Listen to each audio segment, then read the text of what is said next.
Hi guys, this is an AI and now on with the story. Chapter 21 Naruto's POV. I watched as Genma ran.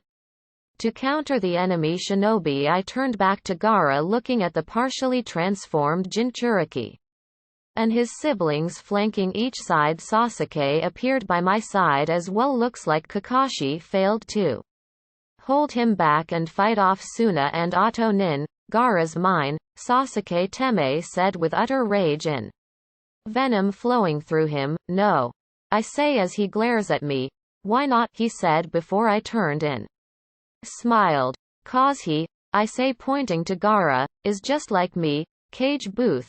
I am disappointed in you, Orochimaru, for stooping so low. You were my best student of the three of you. You soaked everything in like a sponge, and I now realize that I had been mistaken all those years ago to let you go. The fight started with the two trading jutsu, Orochimaru using his snake jutsu from his summons while Hiruzen stuck with Doton and Kaiten jutsu to start. Well, I do have a present for you, Sensei, as I have finally understood how to use this jutsu, Orochimaru said before performing the hand signs: tiger right pointing arrow, snake right pointing arrow, dog right pointing arrow, dragon. Then clasped his hands, Kachiyose Edo Tensai, summoning impure world reincarnation. 3 coffins started to emerge from the ground. It can't be you. Learned that jutsu, Hiruzen yelled, looking at the coffins. The 2 in the back were labeled Ichi. The second was labeled Ni, and the last one was labeled Shi. Hiruzen threw a shuriken to try and stop the jutsu while he called out another jutsu, Shuriken Kage Bunshin no Jutsu. The one shuriken split into hundreds, all lodging into the fronts of the large wooden coffins, leaving Orochimaru unharmed. It seems that the third one failed, the snake summoner said as the third coffin sunk back into the ground. The other 2 opened to reveal 2 individuals of immense strength, Shodai-sama, Naidame-sama, Hiruzen said in shame as his sensei and brother stepped forward out of the coffin. Edo Tensai, Tobirama Senju said as he looked around, eyes finally landing on Hiruzen. My, you have aged, Saru, Hashirama said looking at his brother's student as well. Oh, it is you. You've aged quite a bit since I last saw you, the white-haired man said to his student. I'm mortified to have to see the 2 of you in this state. Orochimaru started laughing as he drew 2 kunai with tags tied to them, sticking them into the backs of the former Hokages' heads. The 2 started to steam, returning to what they had actually looked like and not the dull colorless forms. The Naidame ran up towards the peak of the roof as the Shodai hurled kunai at him. Hiruzen blocked and dodged the kunai as well as the Shodai's attack, then countered. The Shodai flipped backward away from Hiruzen as his brother charged in. Next, Hiruzen engaged Tobirama in taijutsu, dodging multiple attacks before grabbing him by the ankle, allowing him to throw his sensei away from him back towards his brother, Kaiten Karyu. Enden fire style fire dragon flame missile.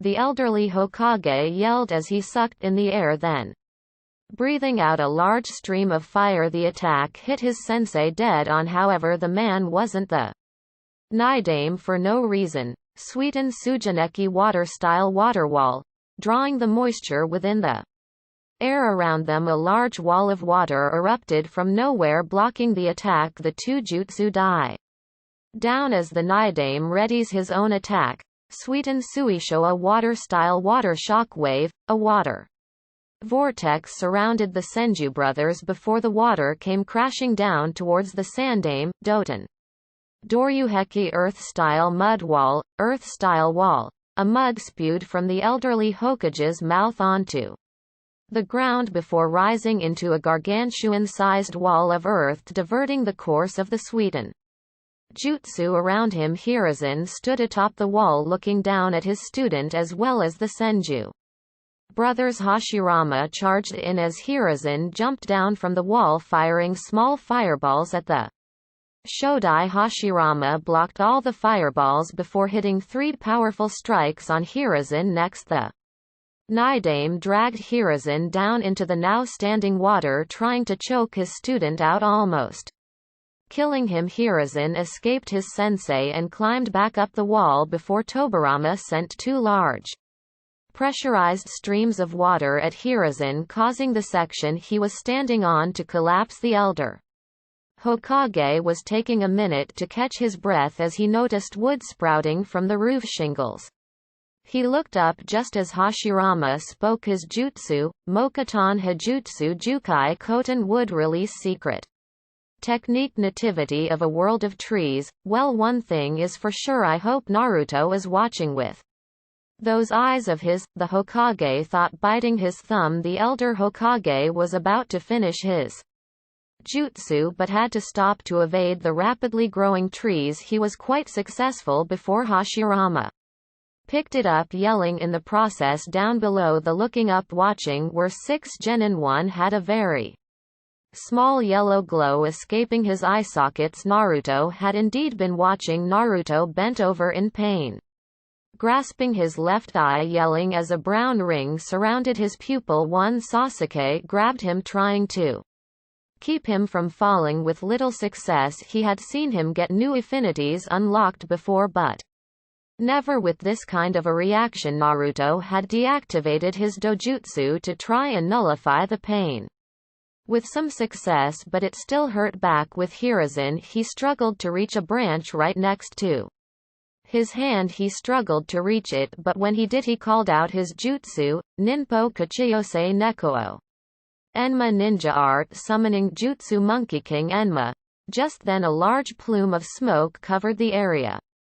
Hiruzen had been trapped, and out of the smoke a large monkey appeared dressed in similar mesh armor as Hiruzen, as well as a Konoha Hitate on his forehead. He had on as well similar pants and sleeves to Hiruzen, but his torso had what looked like a tiger-striped top. He had long white hair that framed around his face and large brown eyes. The Monkey King looked down at Hiruzen's old student before he spoke. Hiruzen, you old fool, I told you this would happen all those years ago. This all could have been avoided, and you know it. Yeah, Enma, I am well aware of my mistake. Now let us correct my error permanently, Hiruzen said, still trapped in Hashirama's jutsu. Enma the adamantine Nyoi, he said. No, do not let him transform into that, Orochimaru said as the 2 ex-Hokage rushed in again. Enma made quick work of the 2 and transformed, as well as freeing Hiruzen. The 2 Hokage charged Hiruzen, engaging in taijutsu once again, but Hiruzen was able to defeat them with bojutsu, pretty much fighting with a bow staff. In this case, Enma Orochimaru had called upon his snake summons to summon the Kusanagi no Tsurugi-ku no Tachi. The 2 engaged each other as the ex-Hokage tried to recover. Hiruzen was overpowering his student before they were locked up, fighting for dominance over each other. Hashirama appeared behind Hiruzen, sweeping his leg as he placed an explosive tag in the leg of the Shodai. Tobirama came in, kicking Enma away from Hiruzen before he had an explosive tag placed on his leg. Orochimaru placed his sword in the ground and charged him, punching him multiple times across the face before kicking him across the jaw, sending him backward. Oh, come on, sensei, don't tell me the man that knows and uses every jutsu in Konohagakure is nicknamed the Professor. Is that really all you got? Orochimaru taunted him as Hiruzen's Anbu guards, who waited for him on the other side of the impassable barrier, were pleading for him to get up. Orochimaru, you fool, Hiruzen yelled, kicking him in the face as well as bringing his leg up to take out his knee. Enma, who had been watching, saw how Hiruzen had started to hesitate but now saw none. Enma, while still transformed, sent his hand flying towards Orochimaru, grabbing him by the throat, attempting to break his neck. Orochimaru then broke apart himself into mud before reforming within seconds, right when he Reassembled with a sadistic smile on his face, Hiruzen kicked him right in the throat, sending him backward. Kai. Hiruzen said, forming a half-ram seal. The two explosive tags blew up, causing a leg of each senju to blow off, as well as one of Tobirama's arms. The tide of battle seemed to shift into Sandame's favor, as the only one opposing him was Orochimaru, that is till the leg of both Hashirama and Tobirama started to regenerate. Well, it seems the only way to win this battle is to use that jutsu, Hiruzen thought before clasping his hands together. Shodem-sama, Nidame-sama, please forgive me for what I am about to do, Hiruzen thought before trying to steel himself to go through with it. Orochimaru then started taunting his sensei again before ripping his face off to reveal a much younger female in his place. Who are you? Hiruzen said before Orochimaru laughed at him. Why, Sensei, it is still me, Orochimaru. It can't be H. He couldn't have finished that kinjutsu, Hiruzen thought, looking at his student in utter shock. I must finish him off once and for all. Kage Bunshin no Jutsu, Hiruzen said as two more popped into existence on either side of him. Shiki Fujin Dead Demon Consuming Seal, Hiruzen thought as the Shinigami appeared behind him and his Bunshin. The Shinigami then wrapped its arm in the beads it held in its right hand, causing seal markings to appear all up and down its arm. The Shinigami forced its hand through a chakra-like Bunshin of Hiruzen held by the branches. Hiruzen breathed out in agony as he looked back up at his student. Now all I have to do is catch you, Hiruzen thought as the two Bunshin rushed the Shodai and Nidame. Captured them. Sorry Sarutobi. We caused you trouble, said Hashirama as his brother finished the statement. Please forgive me, Shodem-sama, Nidame-sama, Hiruzen thought as the souls of his predecessors were ripped from their temporary bodies. The cage Bunshin dispelled as the ceiling finished, just leaving Hiruzen and Orochimaru. Sarutobi charged his student faster than he had moved in a long time, grasping him by his arms again. The Shinigami stuck its arm through Hiruzen, grabbing onto Orochimaru's soul. The tug of war began as Hiruzen and the Shinigami fought to take the soul, while Orochimaru fought to keep his unknown to Hiruzen. Orochimaru used his connection to the Kusanagi no Tsurugiku no Tachi to stab into the back of Hiruzen. Enma tried to stop this, however he moved too late. The sword pierced the armor worn by the Sandame as he tried to yank Orochimaru's soul with him. They had a conversation about how the will of fire burns brightly as the Konoha shinobi finished the evacuation and were pushing the auto and Tsunanin out. Orochimaru tried to stall for time and tried to kill Hiruzen before he could be sealed away. That is till. Well, since you look like you will die at any moment, what do you think, Enma? Orochimaru teased. I am sorry Sarutobi, but I do agree with your former student here, Enma said, a solemn face matching his words. Very well. Then I know how much you love your jutsu, so I will do the next best thing, then grant you death, Hiruzen said, causing concern to grow in Orochimaru. What are you getting at, sensei? This seal, Hiruzen said with one last pull, causing the arms of Orochimaru to pass into the Shinigami's grasp. The Shinigami then cut the link from Orochimaru's arm to the rest of his body at the shoulder joint, making them completely useless. What have you done to me? Orochimaru yelled as his subordinates caught him, taking him away from the battle. Two of the Anbu chased, however the one was knocked out, while the other burned to a crisp. Enma, take care of the clan, especially Konohamaru, and tell Naruto that I am proud of his progress. Lastly, I shall name my new successor, either Jiraiya of the Sannin or Tsunade Senju of the Sannin. Do not trust Danzo ever, Hiruzen said just before breathing his last breath, passing from the land of the living into whatever the Shinigami has in store for him. Enma brought the old Hokage closer as one of the Anbu there heard everything as well. He also saw his artificial bloodline's original user in action. Elsewhere, Naruto, Sasuke, Shino, Shikamaru and Sakura had been chasing Gara and his siblings since they used Naruto distracting the others to escape. They were coming up on a clearing where the Suna siblings sat to take a break and tried to get Gara under control. Well, look what we have here, said Sasuke looking at the trio. Damn, I thought we would have more time, said a mildly pissed Temari. Don't worry, I'll hold them off, said Kankuro taking the puppet off his back. Kankuro, you really think you can take them all on? Temari said before she picked Gara up ready to run. I will do my best till I drop, said Kankuro as she jumped away with her brother.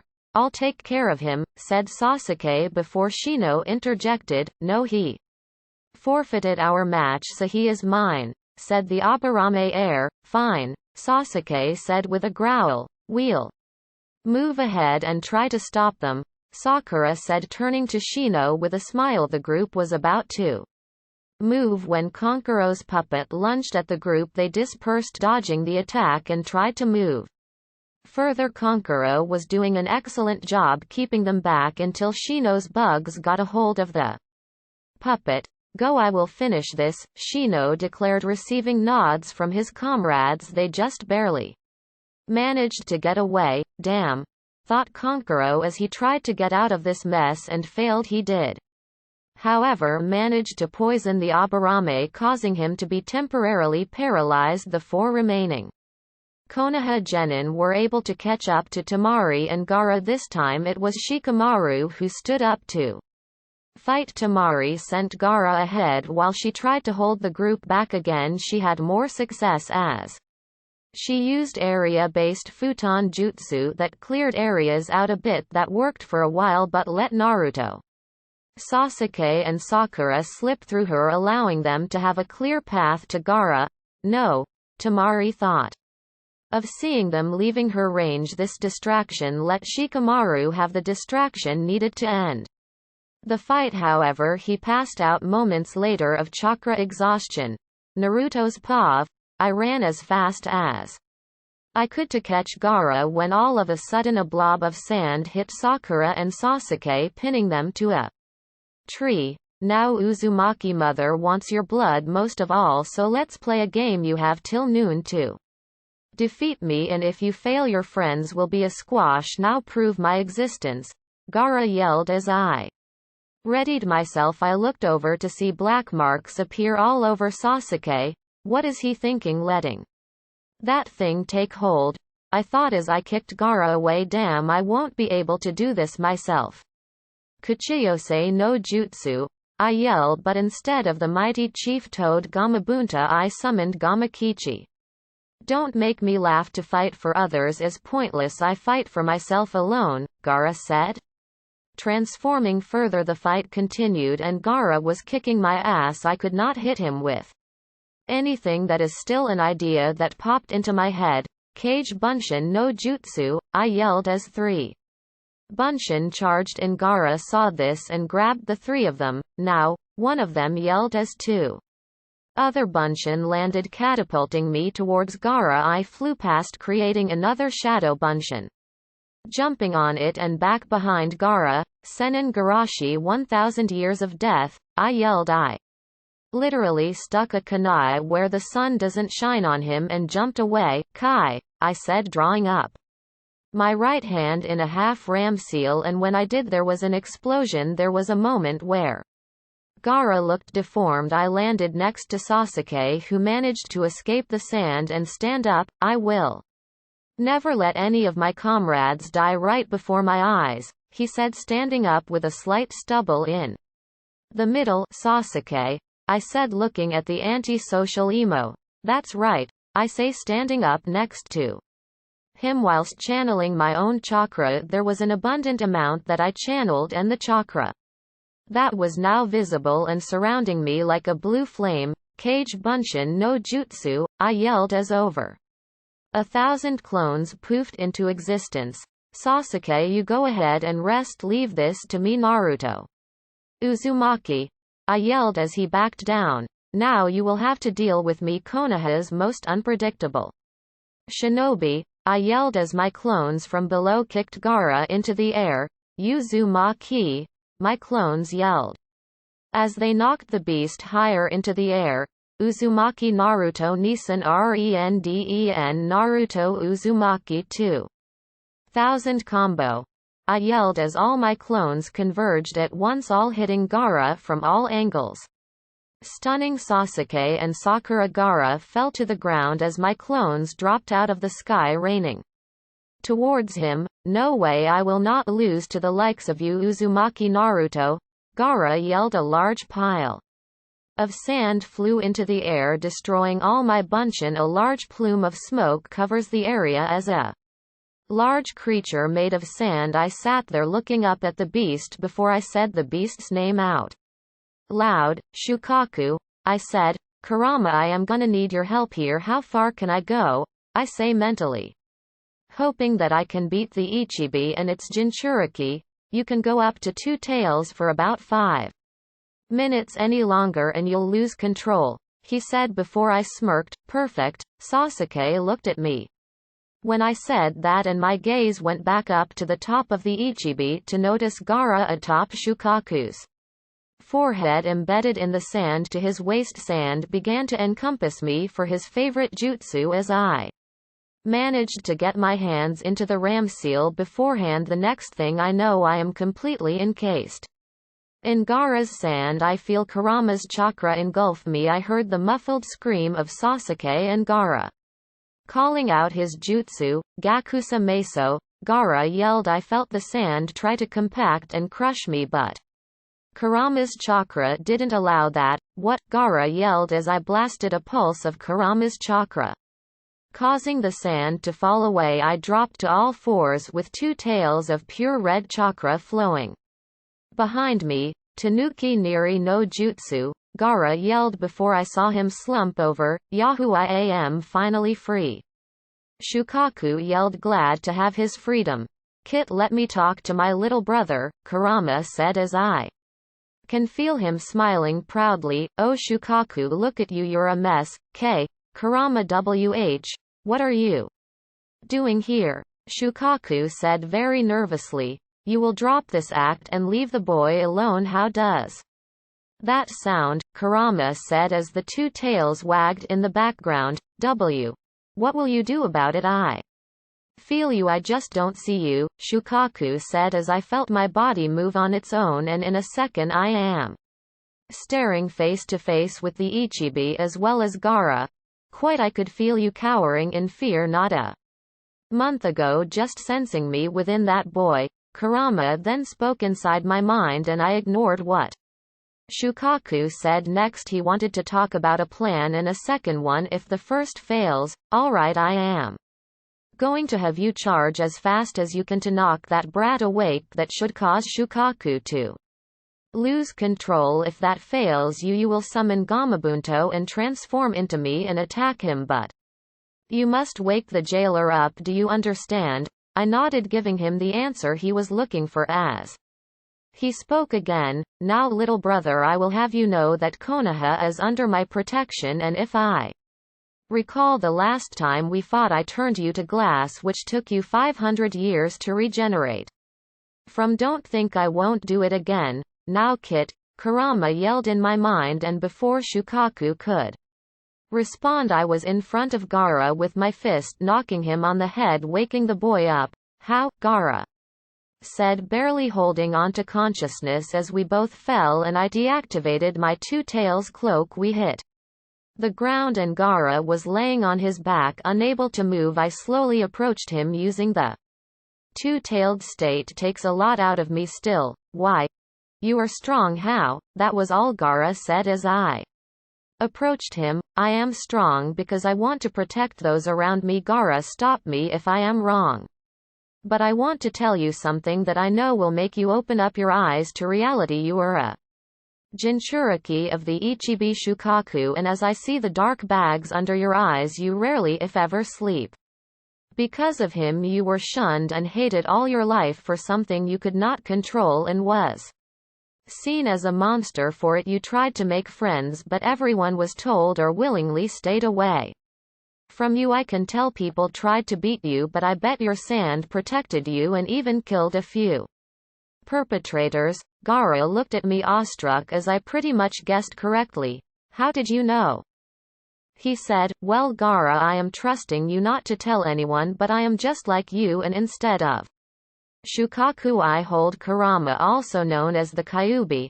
I bet that Kankuro and Tamari are making their way here right now to make sure you are safe. I'll even bet that they will try and protect you from me, I say as he looks at me like I am crazy. Just as I finish saying this, however, his two siblings do exactly as said. Now do you see, Gara, there are people that care about you. You just gotta let them into your life. Now can you let my friend go please?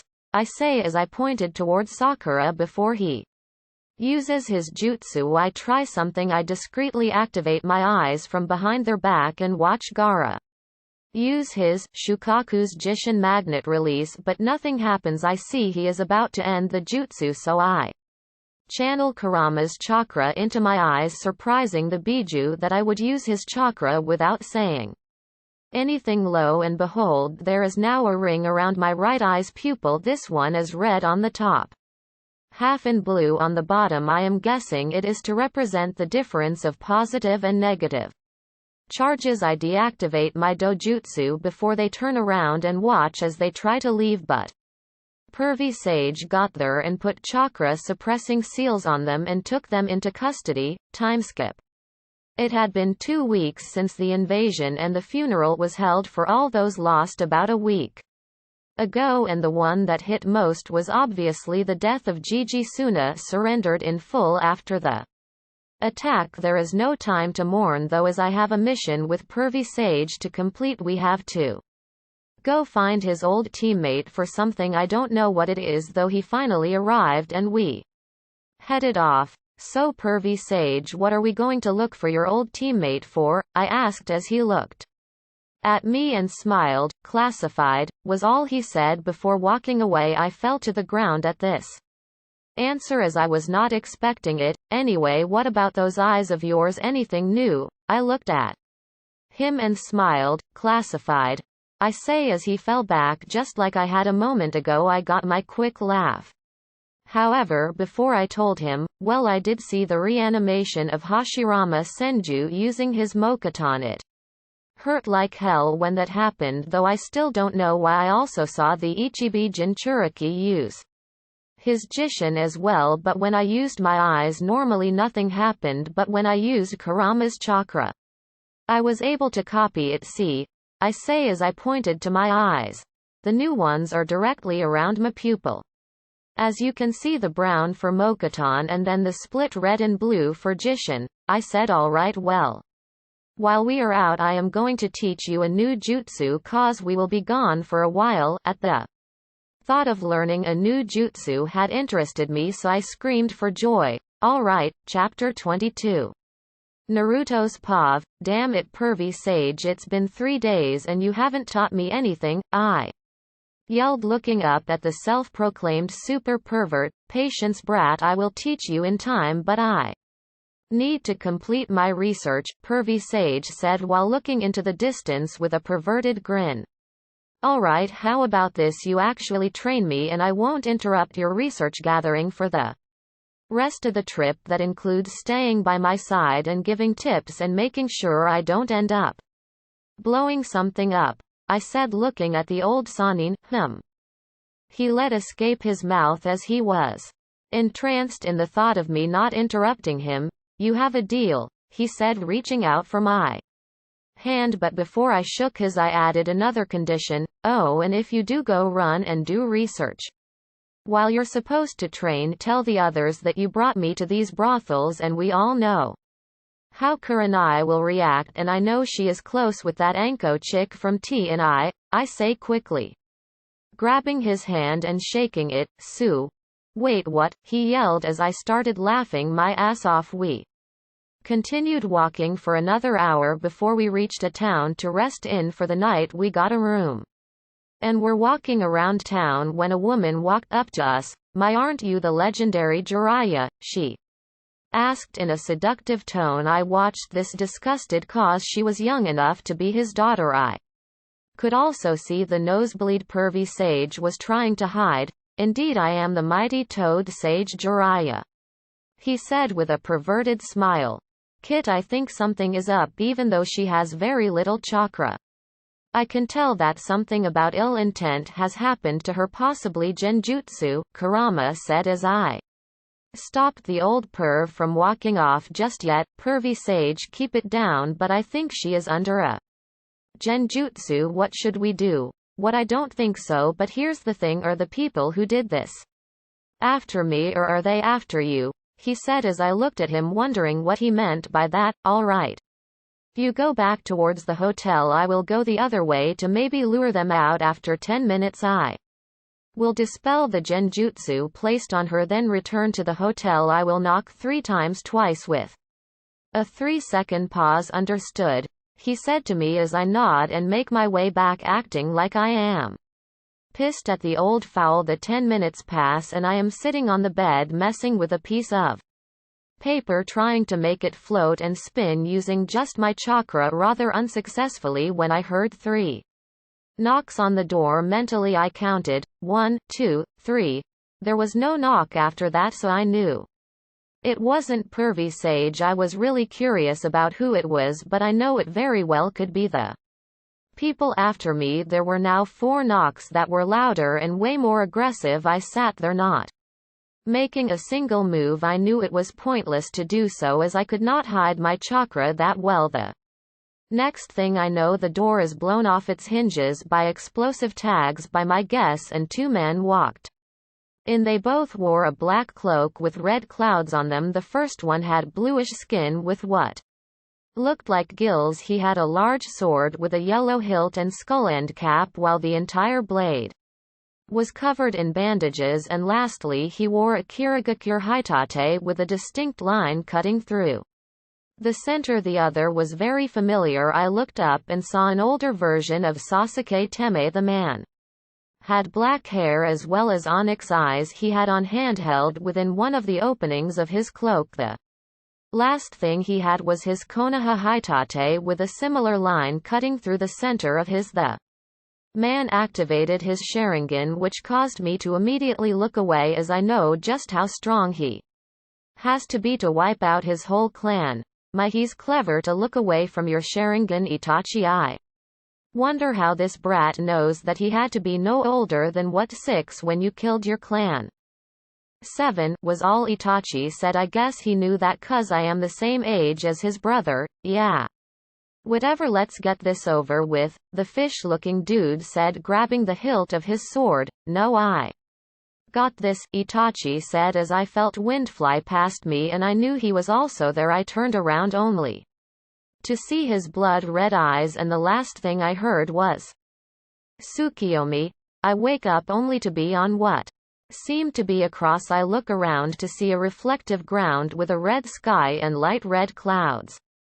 This is my Tsukiyomi. In here I am God. I create everything and everything is mine to control. I hear as I turn my head to the left to see Itachi. 3 days in here is 3 seconds in the real world, and you will be trapped here until that time is up or I end my jutsu, he said as the realization he is going to destroy my mind was slowly sinking in. Now Naruto Namikaze Uzumaki, how are my eyes widened as he said my father's name as well. No one was supposed to know besides everyone. I told. Wait, H. How did you know? I say barely louder than a whisper. Are you kidding me? You are the only person besides the Yondaime to have that blonde hair color. The only other people with blonde hair in Konoha were the Yamanaka, and theirs was a platinum blonde if I recall. Why, yeah. I said, head down in shame. Great, now Itachi and his friend will know my secret and tell the world. The target on my back will be so big that there is no way I'll make it to 15. I think, you Have nothing to worry about though Naruto, as I have no intentions of hurting you, he said, which shocked me even more. Kurama, you mind checking him for ill intent? I think again, already ahead of you, and I do feel his killer intent, but it is not directed at you. It is like he is holding it up to confuse his comrade into thinking he's against you, Kurama said, as I could not believe what I was hearing. What do you want then? I say, looking at my teammate's elder brother. Nothing, I just have information that could help you in the future, but I want the information of my own, Itachi said, looking directly into my eyes. What kind of information do you have? I say, curious about what he will be willing to tell me, other names and abilities of the members of the Akatsuki, and depending on what you give me, maybe I will even tell you their goal, he said. I sat and thought for a minute before speaking again. Well, what information do you want? I ask, as that is a big deciding factor of what I will tell him. All I want to know is your current mission, and well, I want to know how Sasuke is, he said, looking down in shame. He definitely regrets what he did, that is obvious, but why does he want it? Why do you want to learn about Sasuke as well as my mission? Well, I am curious about why the Jinchuriki would be out on a mission without his squad, even with the great Jiraiya, he answered. All right, well, I am guessing that I have to go first, since you can do what you want, really. All he did was nod. I sighed and asked what he wanted to know. Firstly, how is his hatred for me growing? Is he getting stronger? I heard something happened to him recently. What was it? He went on and on, rattling of questions. I just looked at him, rattling off answers, cause I knew he wouldn't try anything, that is, till I got to what that pedo hubby Teme did in the Forest of Death. As to what happened to him, that pedo hubby Teme, Orochimaru gave Sasuke his signature hiki in hopes to make him into a vessel for him. I say, and see Itachi's expression go from humored to sad to pissed all in the span of one sentence. Oh, and as for my motion, I don't know much. All I know is I will need to find Tsunade Senju for something. I say, hoping I will get the information I need and not get gypped. Is that all, or is there more you want to ask me? I say to my capturer. He shakes his head before speaking.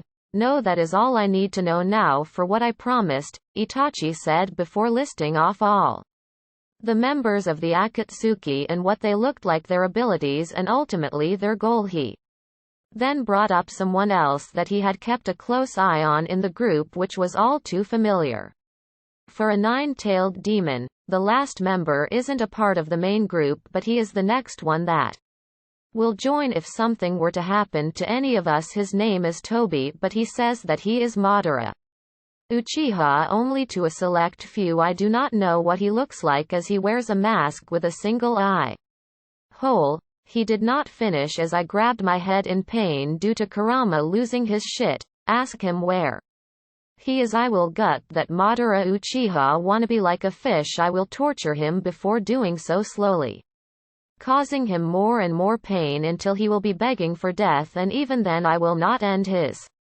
pathetic life until I have had my retribution. How he humiliated me. Damn fox, he wants to know where that Madara wannabe is. I say, as Itachi gives a questioning look. What do you mean, Madara wannabe? I understand that this man is indeed Madara Uchiha, Itachi questioned. Kurama, I thought. I guess I need to start from the battle between Madara Uchiha and Hashirama Senju in the now named Valley of the End. Kurama went on about how Madara had summoned him, then on about how he was ripped from his mother by a different man that fit the description of this Toby guy. The first relayed this info to Itachi, who only nodded in understanding, and he will be wary of him, the fact that he was responsible for Kurama attacking the village. All right, I have the information I wanted, as well as gave you the information you needed. Now I am going to Wait, why are you doing this? Why are you helping me?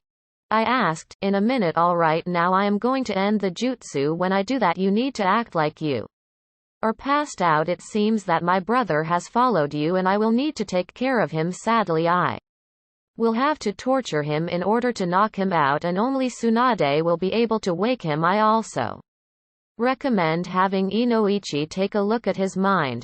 He told me what to do. Oh, and I've always been helping you, he said with a smile. I looked at him as that confused me. I barely knew him. I trust you not to tell anyone you don't trust 100% about this encounter. Oh, and tell Kakashi that weasel said hi. Chapter 23 Naruto's POV. Weasel-san. I thought back to one of the many times the villagers tried to kill me and how he saved my life and watched over me as I was in the hospital. I just wanted to run up to him and hug him, thanking him repeatedly for all he has done, but I know that would be too much. I need to listen to him now, as this is a fragile situation I have been placed in. I came out of the jutsu with widened eyes as if I was terrified and just collapsed. I heard some talking between Itachi and that Kisame guy, although I couldn't make out what they were saying. I know that Itachi was trying to stall as much as he could without being suspicious. I stayed quiet as I heard the familiar voice of my teammate. I had not expected him to follow me on my mission anyway. The Teme decided to charge up a Chidori and rush Itachi, which had to be a bad idea cause I heard a crunching sound followed by Sasuke screaming, "Damn you!" Sasuke yelled once again, charging his brother. I hear what sounded to be someone being embedded in a wall, and my guess is confirmed when I faintly heard Itachi speak only one word, "Tsukiyomi," he said, and not 3 seconds later Sasuke yells out in agony, grabbing his head before collapsing, "Well, we might as well take the brat holding the Kyuubi with us, right Itachi?" Kisame asked, but right when that happened Pervy Sage stopped them. Arriving just in time, he used a jutsu that turned the entire hallway to that of the mouth of a toad. "Kisame, we are leaving," Itachi said before Kisame was stammering about how this was the opportune time to capture me or something. "Damn, I can't believe I was just too late to stop this." I sat up, looking at Pervy Sage dispel his jutsu and picking my unconscious teammate up. He turned, looking at me to see that I am perfectly fine, and instantly dropped the Teme face first into the ground. "What happened?" he yelled, rushing up to me. "Dumbass," I yelled as I looked at the unconscious teammate of mine face down on the ground. My bad," the old sage said, looking at the boy sheepishly, scratching the back of his head. "DAINAMIKKU Entori dynamic entry," yelled a man in a green blur as it took Pervy Sage down quickly. "Guy sensei, what the hell?" I yelled, looking at him as my not so pleased sensei tried to recover. "Ah, how unfaithful of me. I thought you were with Itachi, but by the time I saw it was you, it was too late." "Jiraiya-sama," Guy said as he bowed profusely at Pervy Sage. "Ah, it's alright, just take this one back to Konoha for treatment." Itachi put him in a strange genjutsu that messed with his mind pretty bad, Pervy Sage said. "Ah, I see, the same thing happened to Kakashi not too long ago," Guy said as my eyes widened. "He got Kakashi-sensei?" I asked, which I realized was a really dumb question a moment later. "Indeed, he is also unconscious in his room, resting," Guy answered. "I see," I said, looking down at the ground. I barely noticed Guy leave with Sasuke in his arms back to Konoha. I look back at Jiraiya, who had a questioning expression. "Well, what happened?" he asked again. "Oh right," I say sheepishly. I proceed to tell him all the information Itachi said to me, as well as what Kurama knew already about the Toby guy. "So let me get this straight. One of the most infamous Nukenin of Konoha is actually trying to help you out." I nod. "And he gave you all this information about the Akatsuki for what reason exactly?" "That I had no clue about, so I just shrugged my shoulders. Lastly, this Toby guy also fits the description of the masked Man responsible for the Kyuubi attack 12 years ago, to which I nodded again. He just sighed. Looking at me before calling it a day. Good night, was all he said before closing the door to his room. I did the same, walking back to my room, making my way to my bed. When I got there I just laid back looking at the ceiling, trying to comprehend what just happened today before drifting off to sleep. Time skip.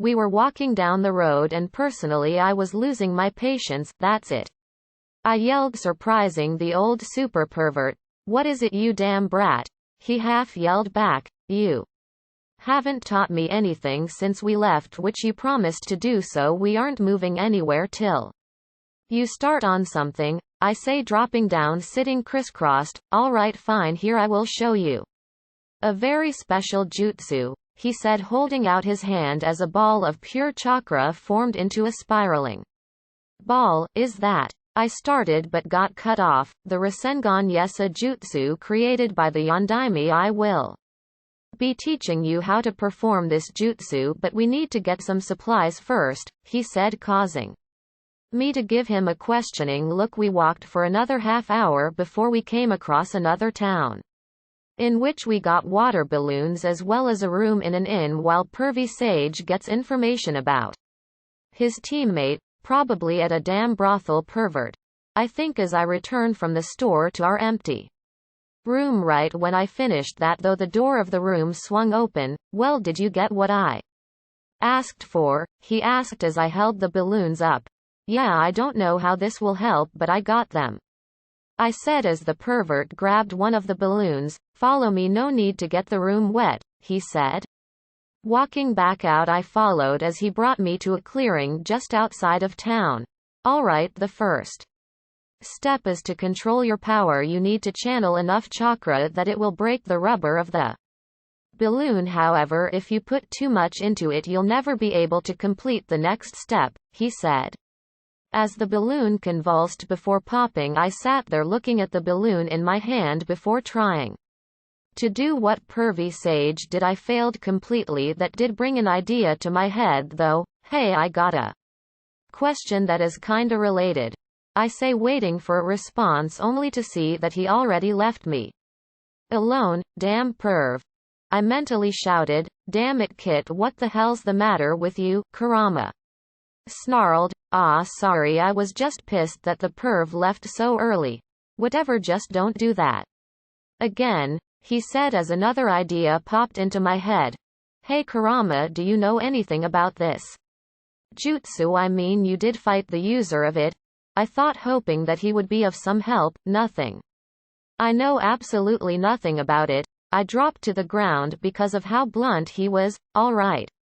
How about Kage Bunshin? I figured that I could use them to train, not physically, but like muscle memory stuff, cause that is all mental, and since the Kage Bunshin returns memories. I didn't finish as Kurama spoke up. Amazing, why have I never thought about that? It opens so many pathways for you to get stronger in a short amount of time. Sure, it will be exhausting, but it will help you out in the long run. I mean, you would have to train your muscles yourself as the Bunshin don't return the strength built up from them. He went on for about another 10 minutes before making me try it with this training. Kage Bunshin no Jutsu, I yelled as 30 Bunshin appeared. Alright, each of you grabs a balloon. I have enough for 3 each, so make them count once your balloons are spent. Disperse, understood? Hi, the Bunshin yelled before getting to work. After about 2 hours and 27 Bunshin, one was able to finally perfect the technique. I made the last few Bunshin disperse to save the last 8 balloons for myself to try. I picked one up reluctantly and channeled my chakra into it. The balloon, after a few seconds, started to convulse like Pervy Sage's before popping. With a large smile, I quickly grabbed another balloon only to have quicker and better results. I repeated this until I was down to my last balloon. Conveniently, the old perv happened to make his way back to me with a perverted grin that disgusted me through and through. Well, how is your training? I see you are out of balloons. That must mean you are really clumsy, bad at Chakra control, which is the most likely answer, or you figured it out. I just smiled at him, holding out my hand with the balloon as it convulsed and popped right there. Step 1 completed. Chapter 24. Naruto's POV. Alright, now that you got the first step, let's move on to the second one. For this, you need to do essentially the same thing but with this, pervy sage said, holding up a rubber ball. It will be more difficult to get down, but I have a little faith in you, he said, giving a quick smile before turning around and leaving to do more research. Damn perv, I mumble, picking up a ball to try and pop it. I had little success for about a half hour before I realized I forgot to make Kage Bunshin, son of a bye. I was cut off from my rage by a loud bird squawking, Kage Bunshin no Jutsu, I said in a very monotone voice as about 30 Kage Bunshin puffed into existence. Alright, you all know what to do, so get to it, I yelled, sitting down monitoring them all, and not a single one of them could get their ball to pop before nightfall. Hey, I see your wow, said pervy sage, making his presence known. Oh hey pervy sage, what's up? I asked. I got to say, using Kage Bunshin to train is quite the clever idea, you brat. Anyway, I am here to tell you to call it a night, cause we are leaving in the morning. I found a lead on Tsunade. She is in a gambling town just to the west of here, maybe a 2-day trip to get there. 3 tops, the old sage said. Alright fine, I'll quit for now, but I will get this by the time we are there. Datbeo, timeskip. We walked for about 3 hours. When I finally got the hang of the ball exercise, I couldn't use Kage Bunshin while walking though, so that slowed the process down a little bit. Yada, I got it, pervy sage, I say, grabbing another ball from one of my pouches. Look, I say as the ball starts to warp and deform before popping. Well, I got to say I'm impressed. It took the Yondaime about 3 years to complete this jutsu, Jiraiya said. Really, 3 whole years? I said, surprised. It took 3 years to complete it. Actually, it may have been a year and a month, but that was a while ago, he added. Wow, alright, what about the next step? I said, ready for the challenge. The next step involves putting them together. Now, how did you feel when you popped the ball differ from the water balloon? He asked me to test my knowledge. Well, the water balloon felt like I needed to form a current in the balloon that would eventually pop, while this ball, it felt as if I was just trying to condense my chakra, making it more powerful. I look up at him, waiting as if he would tell me I am right or not. Correct, all you need to do now is put the flow together with the power, but this time you need to do this, he said, pulling out a normal balloon that did nothing. Pervy sage, is it supposed to do anything? No, you have to combine the two as well as add a strong shell to it. He held up his other hand and performed the Rasengan in it. I am doing the exact same thing in both hands, he said as I looked on in awe, completely understanding what he was instructing me to do. Alright, toss me a balloon, pervy sage, I yelled as he begrudgingly handed me a balloon. I can tell that the nickname I gave him is really starting to get to him now. I grabbed the balloon and tried putting the two together. I held it in my hand, and the very second I channeled my chakra into it, the balloon was ripped to shreds. Well, looks like this may take a bit longer than the other 2 steps, pervy sage said with a satisfied smile as payback for the nickname. For 2 days I tried, and for 2 days I failed. We did make it to the town. Pervy sage was on about. Alright, now that we are here, where is your teammate? I asked, looking at him. He didn't respond as he was just staring up a hill. I looked up to see destroyed castle walls being repaired as if a battle happened. Man, did you see that? There was a giant snake that came out of nowhere and seemed like it was fighting something, one of the villagers said as I keep my eyes on the destruction, but in a new light. That bastard was here, I mentally snarled with disdain. Let's go, I think I know where she is, pervy sage said, walking away. Hey, wait up, I yelled, running After him we walked for about 15 minutes before we reached a bar. Pervy sage, you know I can't go in here, right? I mean it's a bar and I am 12. I say before he just walked in. Hey. I yelled before following him. I heard a lot of people conversing, but Pervy Sage was focused on the corner booth where all I could see was the top of two women's heads. One had platinum blonde hair, while the other was a brunette. I also heard what seemed to be oinking. Jiraiya, said a surprised voice of one of the females, who I guess is Tsunade. Hello Tsunade, it's been a while, he said with a smile. What are you doing here? She asked as I rounded the corner, and before Pervy Sage could say anything I spoke first. Wow, that's your teammate. Well, she aged well, but you on the other hand look like a train wreck, Pervy Sage, I said, getting a chuckle from Tsunade, where Jiraiya just put me in a headlock and smashing his fist into the top of my head. Damn it, brat, I don't look that bad, plus she uses a genjutsu on herself. At that, Jiraiya froze, realizing his mistake instantly. Ah ha ha, I didn't mean anything by that Tsunadeheim, he said, scared for his life. I didn't know why till I felt the killing intent, as well as saw Tsunade rolling up her sleeve with a tick mark on her forehead. Can we get to whatever it is we need to get to before you kill my sensei? Tsunade Ba-chan. What did you just call me, brat? I paled at that as I realized that I have made a grave mistake. She calmed down after chasing me and Jiraiya throughout the bar for a few minutes. Alright Jiraiya, mind telling me who the brat is? She said as we all sat back down by the other girl and pig. This is Naruto Uzumaki. Naruto. I sheepishly smiled at the introduction as she was sizing me up. Ah, was all she said. She must know about my condition. Anyway, Tsunade, the elders have spoken and want you to be the Godem Hokage, Pervy Sage said, looking at her.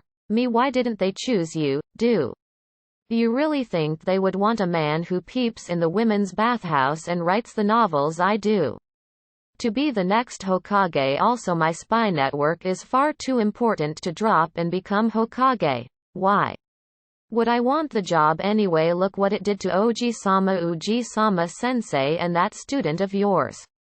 All of them died uselessly, Tsunade said, causing my blood to boil. Kurama, hold me back, I mentally yelled at my tenant as killer intent flooded the bar more so than Tsunade did a few minutes ago.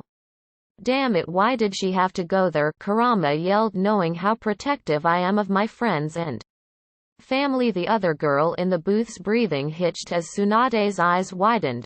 Don't you ever ever talk about him like that, I said, causing a lot of people in the bar to leave very quickly. The only ones that were left were the people that had passed out and the other three in the booth.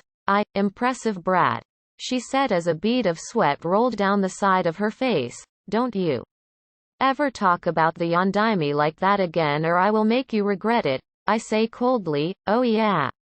And how will you do that? She said mockingly. In an instant I charged up a perfect Rasengan. Subconsciously her eyes went wide, looking at the jutsu. Jiraiya, you taught him that jutsu, she said.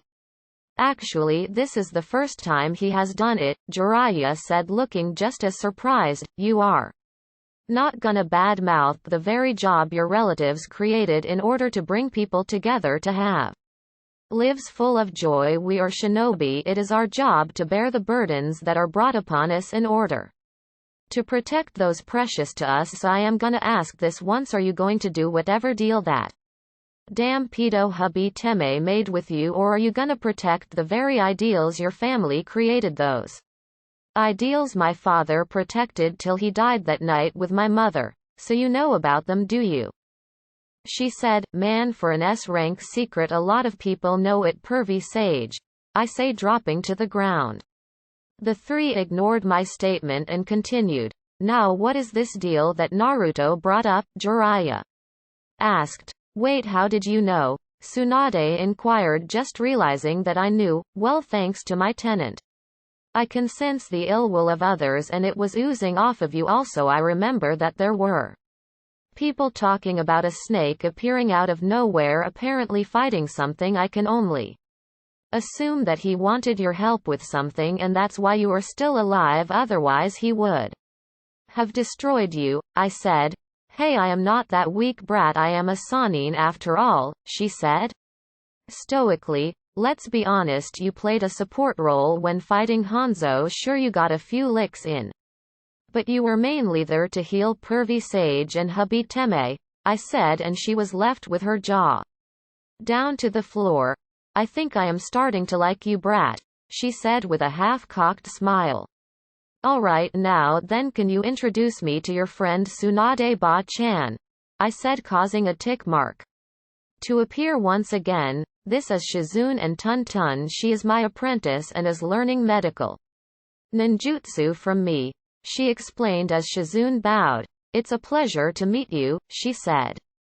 Oink oink, Tun Tun said, which I could not understand for obvious reasons after Tsunade explained the deal that Orochimaru had made with her. I just so happened to know that hubby Teme would just use her brother and ex to kill her so she wouldn't impede on his plans. She was still on the fence about becoming the Godem, though I don't know why, as it would be the perfect job for her to honor her brother and lost lover. I said screw it and trained some more till the week ended with the Rasengan.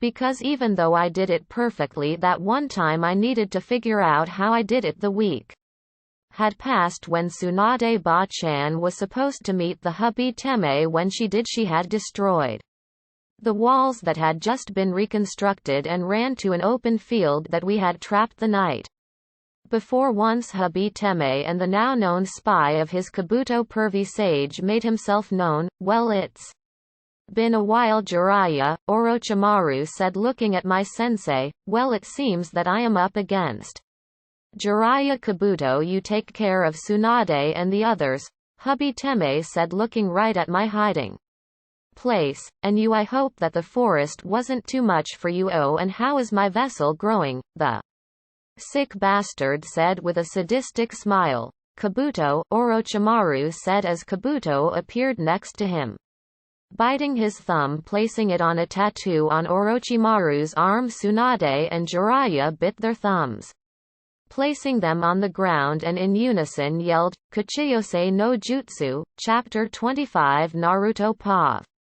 Damn you, Orochimaru, you owe me 100 sacrifices for your insolence, the large snake that appeared said. Jiraiya, why did you summon me? Gamabunta said before looking over to the large snake. Manda, Gamabunta added, grabbing onto the handle of his large tanto. Tsunade-sama, how may I serve you today? A large slug said. Well, isn't this quite the reunion? Manda the snake said. Indeed, and good timing too. I always wanted a new snakeskin wallet. Gamabunta yelled. Well, if it is Manda we are fighting, this could be entertaining, the large slug said. I looked at the three giant summons with their summoners on top of each. What a sight it was to see a battle of this caliber as a mere genin as unimaginable. Manda charged at Gamabunta and Pervy Sage. Tsunade Ba-chan and the giant slug, whose name I didn't catch earlier, moved to counter. Manda I watch on when I feel someone behind me. I turned around just in time to see a fist collide with my jaw, sending me flying backward. Mother F. I didn't finish as I crashed into a large boulder, cracking it. I get back up, albeit hesitantly, in time to move away from the strike from Kabuto. Ha, I knew there was something fishy about you, I said, glaring at the man. Well, I gotta say it was pretty nerve-wracking when you called my name out, as I cannot fabricate the info on those info cards unless Orochimaru-sama does it himself, he said, with a grin of his own as a blue glow came from both of his hands. Watch out, I heard from above. I look up to see the Shizune lady that is traveling with Tsunade Ba-chan. Those are chakra scalpels. They can sever your internals with just one touch, she yelled, launching a few senbon at Kabuto. Alright, how should we go about this? He is skilled in medical ninjutsu, so long-distance attacks will work best against him, Shizune said. Alright, ninjutsu my specialty, Kaiten Gokaku no Jutsu. I yelled as I breathed in, channeling fire chakra to my lungs before exhaling, unleashing a massive wave of fire towards my foe. When my jutsu dissipates, there is no sign of Kabuto anywhere, not left, right or in front. I think before turning around, not behind or above either. Below, I think. Jumping in the air just as hands with a blue glow to them emerge right where my feet were. My aren't you an observant one?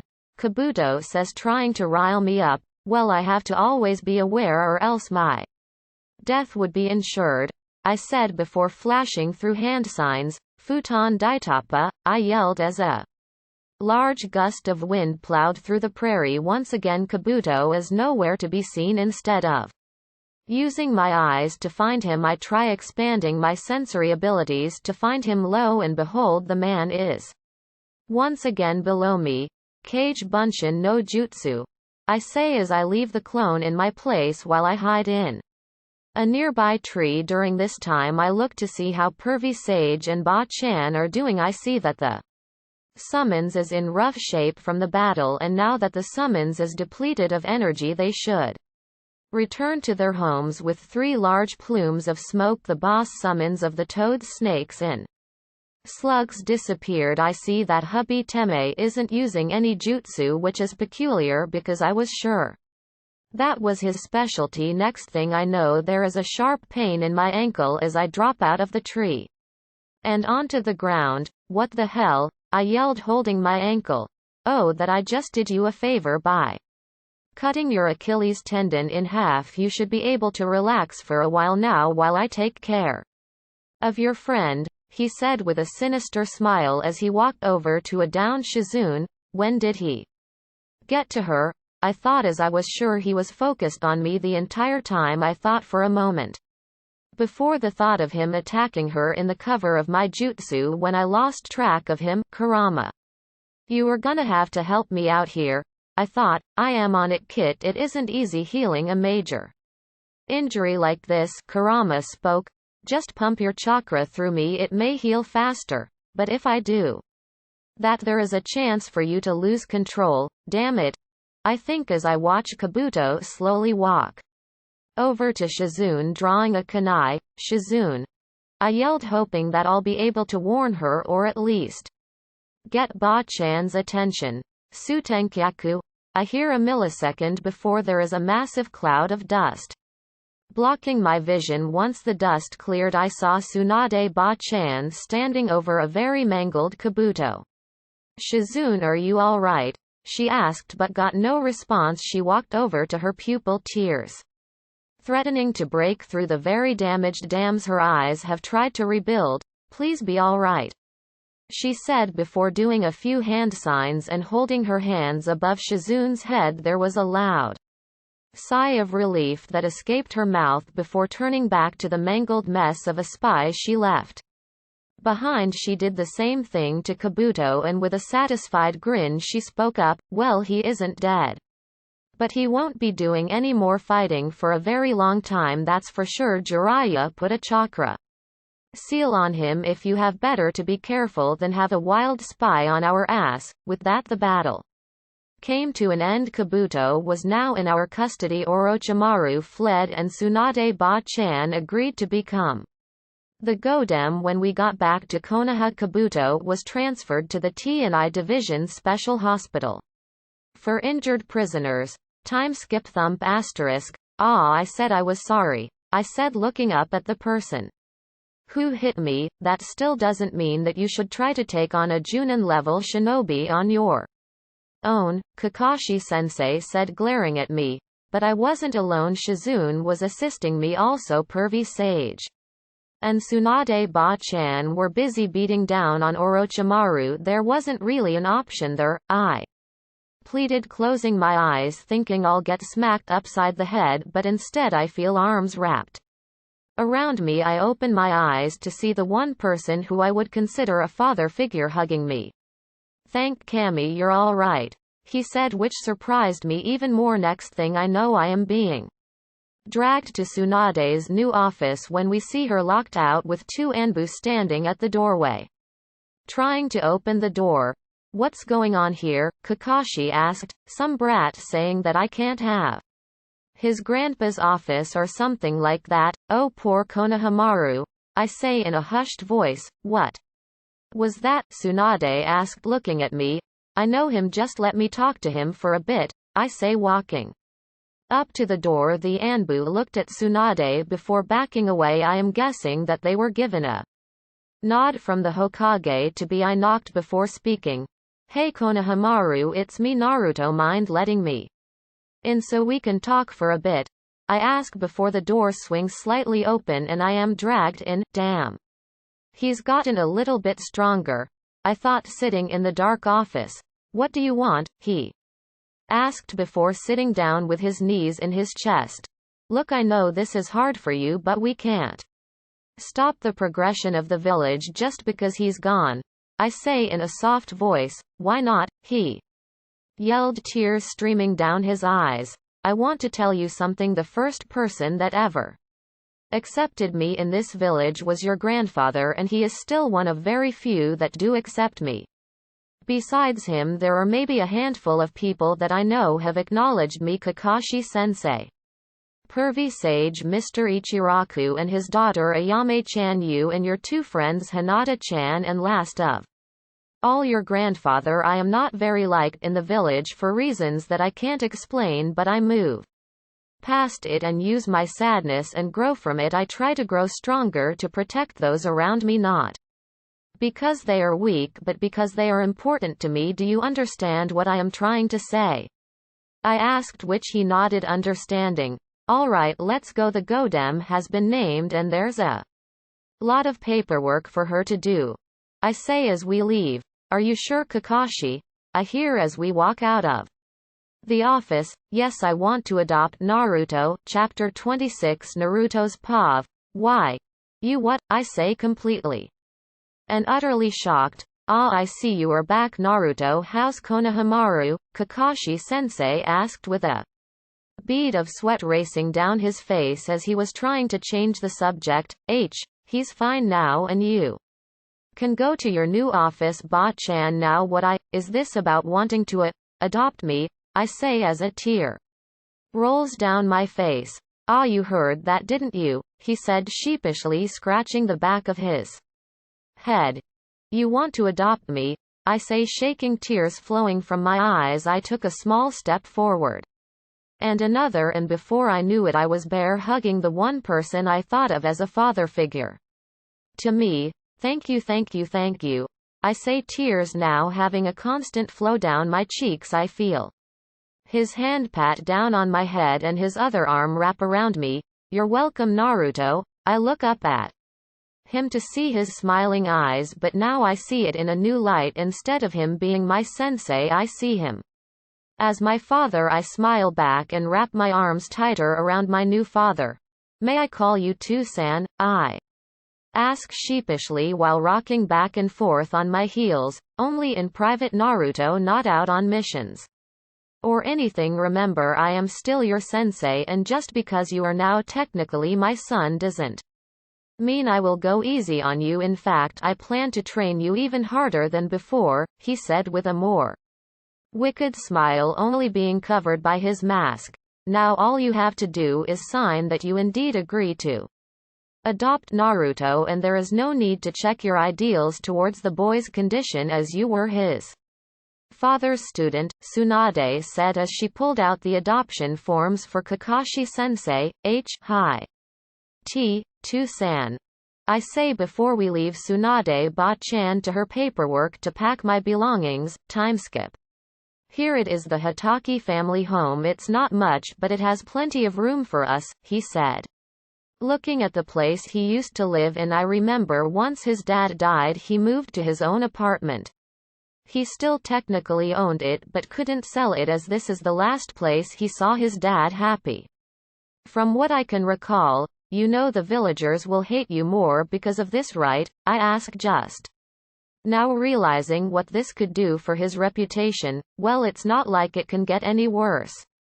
He said, now looking at the ground.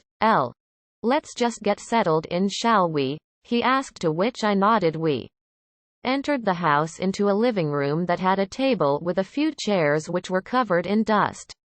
To-san, when was the last time you've been here? I asked, realizing how dirty the place was. I haven't stepped foot in here since the day my father died, he said as I nodded. Well, we have a lot of work cut out for us, so let's get cleaning, then we can settle in for the day. I say, looking for cleaning supplies elsewhere. Nai-chan, why are you so mean? A purple-haired Tokubetsu Junin said to her red-eyed friend. Listen, Anko, we have to go to the Hokage Tower to meet the new Hokage. I heard that we will have the first female Hokage commanding us, the red-eyed Junin said. Let's go then, but can we get some dango? Nai-chan, she said with a smile. Kurenai-chan, she said, again looking at her friend who was looking down an intersecting road. What is it? Anko asked.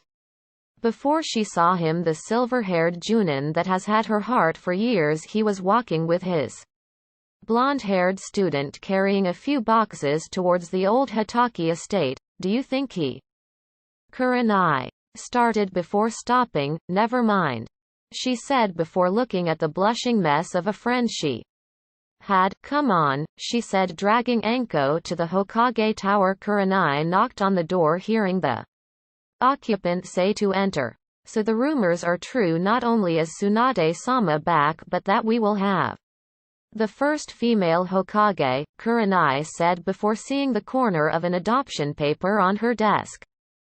I am sorry, should I call you Tsunade-sama or Hokage-sama? You know, since the inauguration hasn't happened yet, Kurenai asked. Call me Tsunade-sama for now, but when the inauguration happens it would be best to stick with Hokage-sama, Tsunade said, smiling at the young women that entered. Now, how can I help you two? Tsunade said, hoping to get away from paperwork. Oh, nothing, Tsunade-sama, we just wanted to come by and meet you before the inauguration, as you are the reason that we became kunoichi in the first place. I mean, neither of us comes from clans. Also, I think my friend has something to say, Kurenai said, pointing towards Anko, who was looking at the adoption paper on the corner. All she could read from it was one name. Hitaki, T. Tsunade-sama M. May I see Hukashi-kun? Adopted? Anko asked with an evident blush on her face. The reason she hasn't made her move was that she had heard the stories between him and his old teammate. I'm sorry, what's your name? It has been a while since I have been home, please forgive me, Tsunade said sheepishly. I'm Anko. Mitarashi Anko Tokubetsu Junin Tsunade-sama, she said, standing up a bit more straight up and down. I see. Well, I am sorry, but I cannot disclose that information to you. Only Kakashi-kun can tell you who that is, she said. I see, Anko said, kind of disappointed. Well, it was nice to meet you, Tsunade-sama. We will now take our leave, Kurenai said with a bow of respect, followed by Anko. As they left the office, Kurenai saw the upset look on her friend's face. You know, I would put money on the fact he adopted that blonde-haired student of his. Maybe it was because he reminds him of his sensei. The yawned. Me. Wait a second, Kurenai yelled, bolting to the Hitaki estate. Hey, Nai-chan. Wait up, Anko yelled, not really knowing where they were going. After a minute of running, they made it to the Hitaki compound, whose lights were shining through the windows. I gotta say, it has been years since I have seen lights on at this house, Kurenai said, thinking back to the times her along with Guy and Asuma would go over and hang out while he was alone. Maybe he's busy, let's come back later, Anko said before trying to escape, but Kurenai grabbed her collar and knocked on the front door. I got it too, San. They heard muffled through the door. The person to open the door was our favorite blonde-haired boy, "Hey Kurenai-sensei," and "Hey, you're the chick that threw the kunai at me during the second phase," he yelled. Anko was blushing like crazy that she had technically attacked the son, albeit adopted, of her lifelong crush. Sorry about that, was just trying to scare you all," she stammered out. "Naruto, who is it?" Kakashi yelled from the other room. It's Kurenai-sensei and the chick who threw a kunai at me before the second phase one was telling you about," Naruto yelled. Anko's heart dropped because her actions could hurt her chances with Kakashi. "I'll let them in, I'm about to make dinner," he yelled back as Naruto obliged. "Do you two want tea or anything?" Naruto asked. "Yes please, what kind do you have?" Kurenai asked. "Two-san, what kinds of tea do we have?" Naruto asked. Sencha loose leaf green tea is all I have at the moment," he yelled back. "Is that fine?" "Yes, I will have a cup thank you," Kurenai said. "How about you?" Naruto asked. Anko, sorry, I was lost in thought," she said. "Would you like some tea? All we have is sencha. Though is that all right?" "Yes, that will be fine thank you." "All right, two sencha coming right up," Naruto yelled, running into the kitchen to help watch Kakashi cook. "Man, I thought we were having ramen," Naruto said, pouting a bit, causing Kakashi to laugh. "Sorry Naruto, but you need to cut back on ramen. I cannot stress how much you act like your mother at times," Kakashi said, looking at Naruto. "What were they like?" Naruto asked. "Not now, we have company, I'll tell you later," Kakashi said as he continued cooking. After a few minutes the tea finished brewing and Naruto brought it into the dining room. "Here you go," Naruto said, handing the two women their tea. "Thank you Naruto," they both said, grabbing the tea from the young boy. Shortly Kakashi followed with freshly cooked shioyaki sakana and to go with it miso soup, steamed rice and potato salad. "Wow, this looks amazing. How come you never cook on missions?" Naruto asked. "Well, that is because it is imperative that you all learn to cook for yourselves. Also Hinata is a wonderful up-and-coming chef," Kakashi said. I see. Alright, I am starving, let's dig in," Naruto said before picking up his chopsticks and clapping his hands together. "Itadakimasu, thank you for this meal," Naruto yelled before digging in. After a few stifled laughs the others joined in. They were talking for a bit when Kurenai remembered the reason she wanted to hurry over. "Hey Kakashi, may I talk to you?" she asked. Anko looked like she was gonna throw up as she was overthinking. Is she gonna try and steal him from me? No, she likes Asuma, but what if he turned her down? Would she tell me about that? Am I being a bad friend? Am I? She was dragged out of her thoughts by Naruto tapping on her shoulder.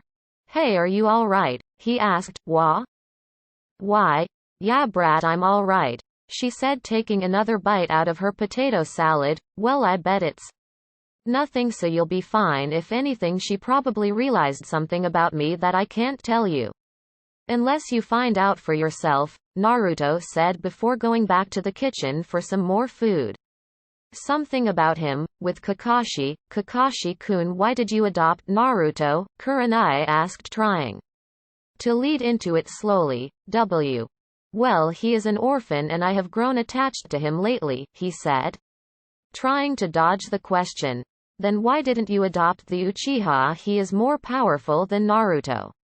And he possesses the Sharingan that you can help him with," she said. "Well, it could be due to him having the Toad contract and training under Jiraiya-sama," he said, realizing where this was going.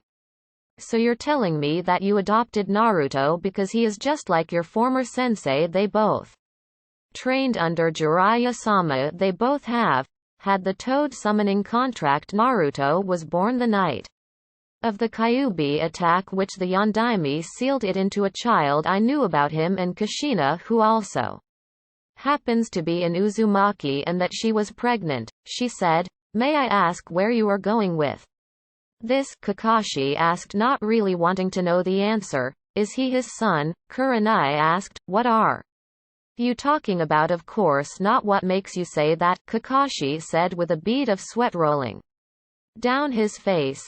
You can't lie to me, Kakashi-kun, and don't make me get Guy and his mini-me to use that unbreakable genjutsu on you. They have, she said. Fine, he is alright, give me anything but the sunset of youth genjutsu. He yelled. Everyone within a quarter-mile radius of the man who knew about the genjutsu shuddered at the thought of it. Well, that went better than I thought that would.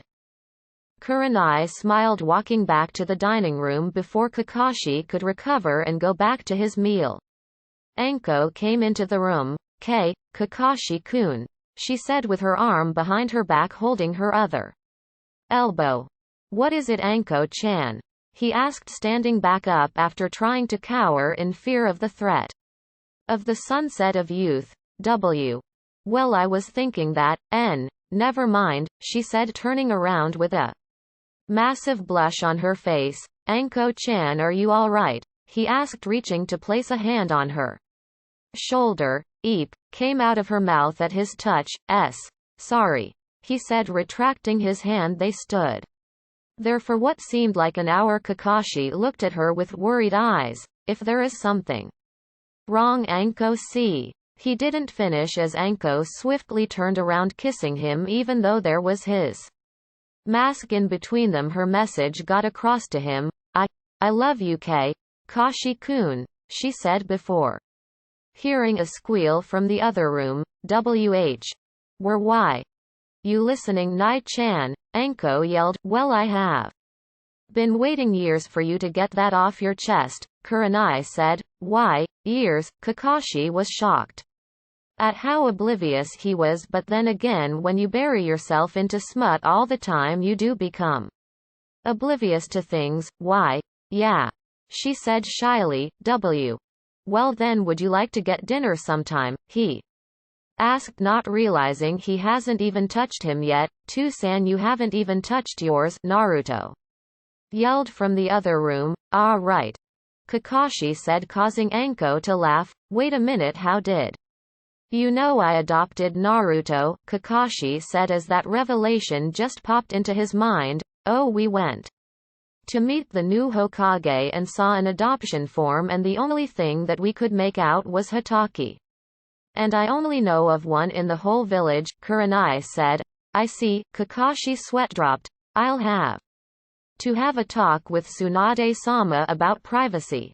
They all dug into their meals as Kakashi waited for everyone to not be looking and ate everything in one bite. How do you do that, San? Naruto asked.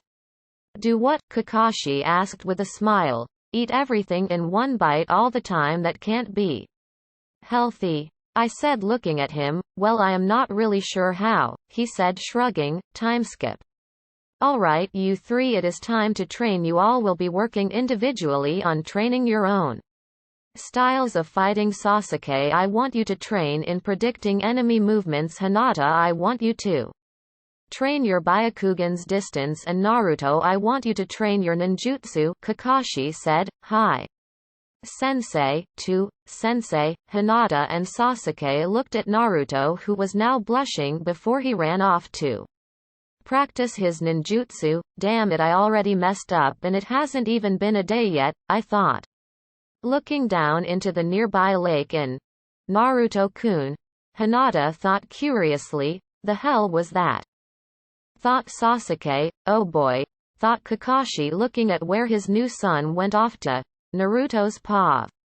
Alright, I have a couple of futon jutsu, 1 katen, 1 suiten, 1 doten, and technically 1 hyaten jutsu. I have no raten mokuton or jishin under my belt. Next thing I know, I see a tree grow instantly from nowhere in the distance. The hell? I say, knowing that the last person to be able to use mokuton was the Shodem I went to investigate. When I arrived, I saw a man with a hitate similar to the Nidame Hokages. Excuse me, I say, startling him.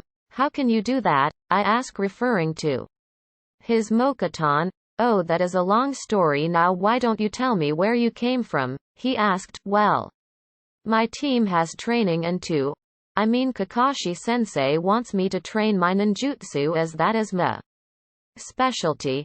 I say, ah, you're one of Kakashi-senpai's genin, Kakashi-senpai, I ask, not knowing how this man knows my new father. Ah, he was my superior when we were younger, he said, smiling.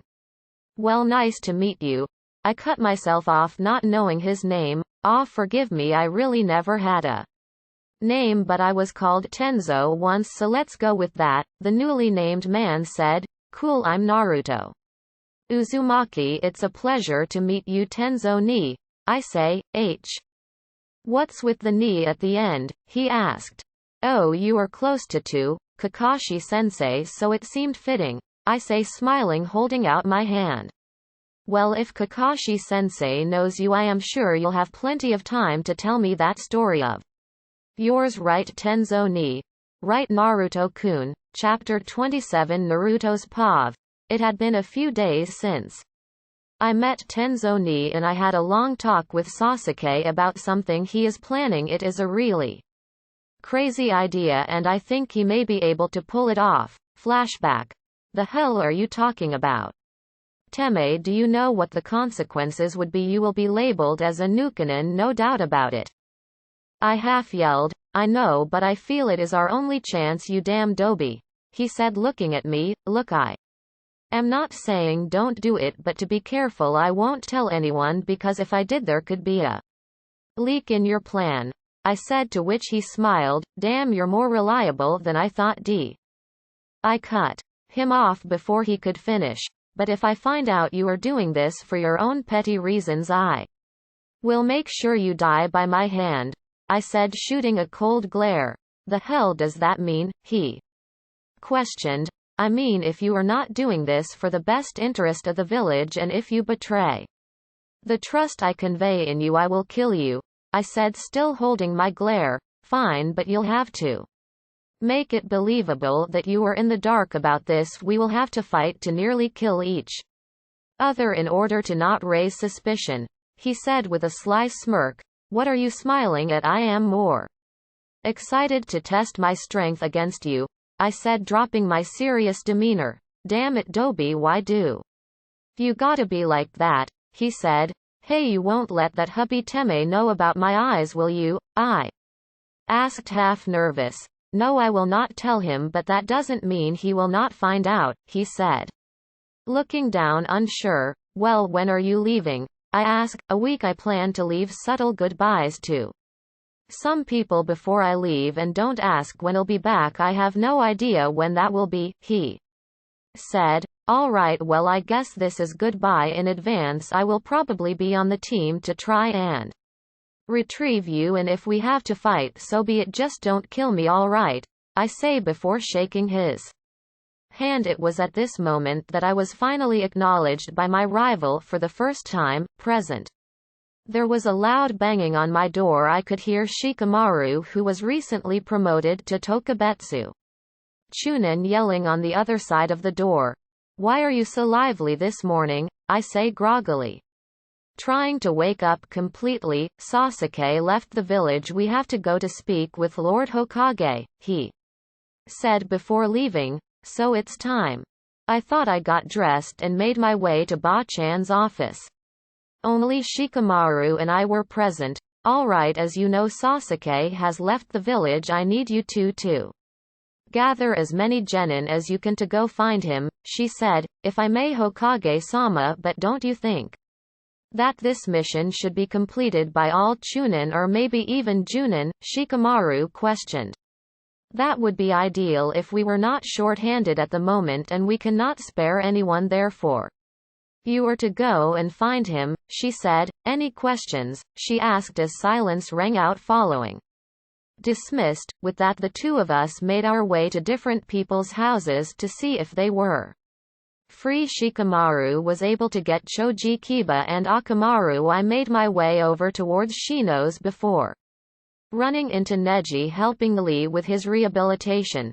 Neji, I need your help, I said while trying my best to act panicked. After our match, he has started to relax on the fate bullshit. What might That be, he said, Sasuke Teme left the village and now Hokage-sama needs Shikamaru and me to gather a team to fetch him. Meet me at the front gate. You only have half an hour, I say. Running away, Lee tried to see if he could go, but Tenten showed up to relieve Neji. I made it to Shino's and he was able to go right away. So in all the group was Shikamaru, Choji, Kiba, Akamaru, Neji, Shino and myself. Alright, now that we are all here we need to come up with a plan. Kiba and Akamaru will take points to sniff out the enemy. I will be second in order to be able to make commands based on Kiba and Shino's findings. Shino will be third and use his Kakaichu to scour both of our flanks, allowing him to inform me of any problems. Naruto, you will follow Shino as you are probably the muscle in the group. Choji will also follow to provide Naruto some backup, then Neji will take up the rear and cover our backs with his Byakugan, Shikamaru said without skipping a beat. Any questions? Shikamaru asked. No response came and we were off. I hope you know what you are doing, Teme. Timeskip. We have been running for hours trying to catch up to the group that Kiba has now identified as 4 Auto Nin and a large coffin barrel thing. Damn it, I bet you never expected to do this, huh, Teme? I thought looking at the group we were going to try and surround them, but a large earth dome captured us all. Kiba used his clan's Gatsuga technique, causing large dents in the earth. However, the earth reformed into its prior shape. Damn it, Shikamaru said. Do that again, I said, looking at the already reformed left side and the still reforming right side. Why, it did nothing in the first place. He said, just do it, I command. Wow, who made you leader? He said, readying himself. Actually I am also interested, said Shikamaru. Yeah, whatever, Kiba said before performing the jutsu again. Just as I thought, I said, looking at the walls again. I stood there and charged a Rasengan and smashed it into the wall that was still trying to reform, completely obliterating it. The hell was that? Kiba asked, looking at the powerful new jutsu in my arsenal. That is a secret, I said with a cheesy smile. We exited the dome quickly as the top was starting to crumble and collapse on us. What we saw on the outside was one lone Auto Nin. You guys keep going, I will handle this guy. Choji spoke up. Are you sure? We could probably take him down together in time for us to catch up to the rest, Kiba said. That's probably what they want us to do. I trust Choji will be able to come out victorious. Just have faith, Shikamaru commented as the rest of us agreed. Ha, like a puny little brat will be able to stop me, the rather large Auto Nin said, rushing Choji as we made a mad dash to intercept the other enemies. As we ran and caught up to the Auto Nins again and again, each group would have a member or 2 drops off after Choji. It was Neji who was left to fight a guy with 6 arms. Kiba and Shino took on the weird-looking dude that was awfully suspicious, and Shikamaru took on the flute wielder that only left me and some new arrival that took the coffin per barrel with Sasuke inside. What does Orochimaru want with Sasuke? I yelled, causing the man to stop. Orochimaru-sama has already found the key to immortality, however his body will still decay. That means that he needs a new body or vessel to be the next host for him, he said. That means he is just using him to make into a strong puppet that he can eventually use as his own body one day. Damn it, Teme, I really hope that you know what you are doing, I thought before the thought of my friend being used as a puppet sank in. Kurama, I need you to channel some chakra into me to make me look feral, just enough to make my appearance change that will make it more believable that I know nothing, I asked the furry tenant inside me. Fine, but I can't give you too much as I have, or else you may risk going wild, he replied. As my features changed, I mustered a couple of 100 bunshin to fight the man I couldn't even touch. The guy, his jutsu was just demolishing me. I couldn't tell how he was doing that. He was using swords. That seemed to be made of bone and he would just slice through my bunshin like butter. I wonder, I thought, activating my eyes as I hid in the tree line. I didn't see anything happening in sort of a copyable Kekkei Genkai, which means I will just have to wait. I had one of my bunshin talk to the man. Trying to figure out more about him, I charged him again with a few clones, and what happened surprised me. Bone grew out of his body, piercing all of my bunshin that attacked. I activated my own Kekkei Genkai once again, but nothing happened. Maybe it is like Gara's case. Kurama, I thought as I felt his chakra surround me. As I watched my pupils turn white as bone, I looked into a small mirror I started to carry around to see if copying anything would work. The fight went on as the auto nin slaughtered through my bunshin, only leaving a handful left when the coffin per barrel thing started smoking. In a matter of seconds the thing exploded, leaving bits of the wood everywhere and purple smoke filled the clearing. Oi Sasuke, what are you doing with these losers? Let's go home already, I yelled, waving at him. He started laughing before monologuing about the need for power and how he can't get that from Konoha, when in reality I knew his actual plan was to eliminate the hubby Teme. When he finally becomes strong enough to do so and mop up some strangling issues for Konoha behind the scenes, he started to jump away towards Otto, and I would have followed as I needed to make it look as if I was trying to capture him. I was about to re-engage the enemy before I heard someone yell from behind me, "Dynamiku Entori!" I hear as a green blur passes me. "Lee, what are you doing here? I thought you had to heal," I yelled as he dropped to the ground, readying himself for a counter-attack. "It is all right, Naruto-kun, you go after Sasuke while I hold off this unyouthful foe," he said as I picked myself off the ground. "Right," I say before making my exit while Lee covered me. I finally caught up to Sasuke when he landed on the head of one Madara Uchiha while I stood atop the head of the Shodem Hokage Hashirama Senju. "Well, here we are, Teme," I say, smiling at him. "Indeed we are, Dobi," he said, returning the smile. "Just don't mess me up too bad," I said, preparing for the fight. We stood there watching each other as a single leaf fluttered to the water's surface after being carried by the wind, and once it touched down the fight began. Chapter 28. No one's pav. The two charged at each other, and when they met their fists collided. Sasuke, gaining the upper hand, was able to push Naruto back before weaving through hand signs. "Kaiten Gokaku no Jutsu," he yelled as fire rained down towards the blonde genin. With no way to dodge the attack, Naruto had no choice but to ask for assistance. "Kurama," he yelled as a red cloak formed around him, dispersing the fire safely away. The cloak dispersed when the fire was gone, as if he used too much of that he could go berserk.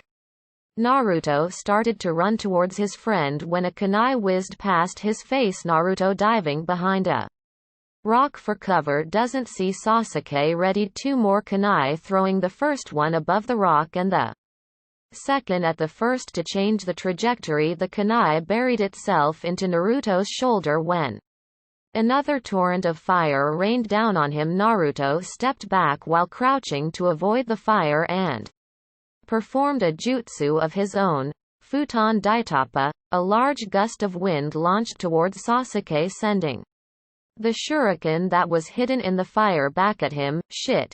he yelled because the wind knocked him off balance from the fingers of the giant Madara Uchiha statue, falling to the ground. Sasuke pulled out a kunai with ninja wire attached to it and hurled it towards the statue to hopefully stop his fall. This was successful, however. Naruto had beaten him to his landing area, delivering a solid right jab into his gut, causing the young Uchiha to spit up his own blood. Recovering from Naruto's attack, the young Uchiha deflects the kunai the blonde threw at him with a kunai of his own. This, however, was just a diversion for Naruto to formulate another jutsu, Suiten Sensatsu Suisho, 1,000 needles. made of water arose from the lake below before swarming Sasuke. Sasuke was able to avoid most with his Sharingan, but only most. He now had small needle-like holes through his arms and legs. There was nothing that could have killed him, but he would be extremely sore in the morning. Hey Teme, weren't you supposed to kick my ass? Naruto taunted before a handful of shuriken hit the log he was standing on. Naruto, not expecting this, lost his balance, crashing to the waves below. Kaiten Hosenka no Jutsu fire release Phoenix Sage fire technique, as multiple balls of fire emitted from Sasuke's mouth towards Naruto. Naruto used his natural speed to dodge the blazing orbs flying past him. Damn it, Dobi, have you been holding back all this time? Sasuke yelled, causing Naruto to stand stoically. Actually I have. I know how much. He didn't finish as Sasuke drove his lightning-covered fist through the right shoulder of the blonde boy. Naruto fell limp, only being held up by the arm protruding through him. What cough the hell Teme cough? Naruto said, coughing up his own blood. That's for holding back. Naruto looked up at his friend, and what he saw was the third and final stage of the Sharingan. In front of him was Sasuke Uchiha with 3 tomos in each eye. Well, cough at least, yo. Your eyes cough changed again, Naruto said before his head fell backward. Sasuke diverted his attention from his comrade to the lake's surface, looking at his own reflection. Seeing the eyes, he smirked. Now I can finally stand up to that murder, Sasuke thought with venom. An evil smirk was evident on his face. Sasuke's attention from his thoughts was interrupted by what sounded like boiling water. Before he could turn, Sasuke was punched to the complete opposite side of the lake. When he was able to recover from the monstrous strike, he saw his friend standing with an orange hue to him. The wound on his shoulder seemed to be completely healed as well. What the hell? Sasuke yelled in surprise, completely forgetting what happened in Nami no Kuni at the moment. That wasn't very nice, Sasuke, Naruto yelled, and in the blink of an eye Naruto was already in Sasuke's face, giving a devastating uppercut, sending him almost as high as the heads of the 2 creators of Konoha Genin. Looking down at the valley, the destruction they had caused was actually fairly minimal. He looked down, seeing his orange illuminated friend waiting for him to crash down. Sasuke then decided to try something. Black markings began emitting from his shoulder in the shape of small flames. Naruto, noticing this, quickly jumped towards his friend, thinking something wrong happened, but when he reached the now falling boy, he was met with an axe kick to the top of his head, sending him tumbling down to the very bottom of the lake. An insane amount of water plumed upwards from the force, engulfing the young Uchiha and dragging him down a bit faster. Sasuke lands on the surface of the lake as Naruto's body floated to the surface. Is it over? Sasuke asked, seeing the blonde turn his head towards him. Naruto, who was barely able to move, just nodded before slipping to the dark abyss. That is unconsciousness. Time skip. When Naruto awoke, the first thing he heard was a loud ringing sound that slowly died down over time. The second thing he noticed was the weight of something in his hand. At the time, Naruto was unable to open his eyes. He tried, but it was too bright to see anything.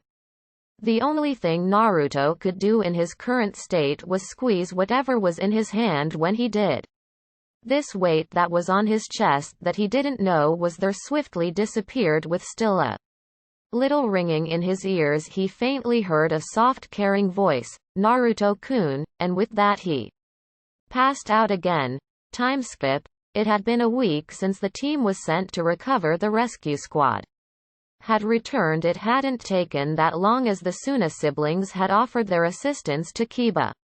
Shikamaru and Lee Neji and Choji were in the worst shape. Choji wasn't in a certain death state, but he was on the doorstep. Neji was another thing. After going through 72 hours of surgery, he Was finally put into a stable state. Kiba had a few major injuries but nothing that would kill him.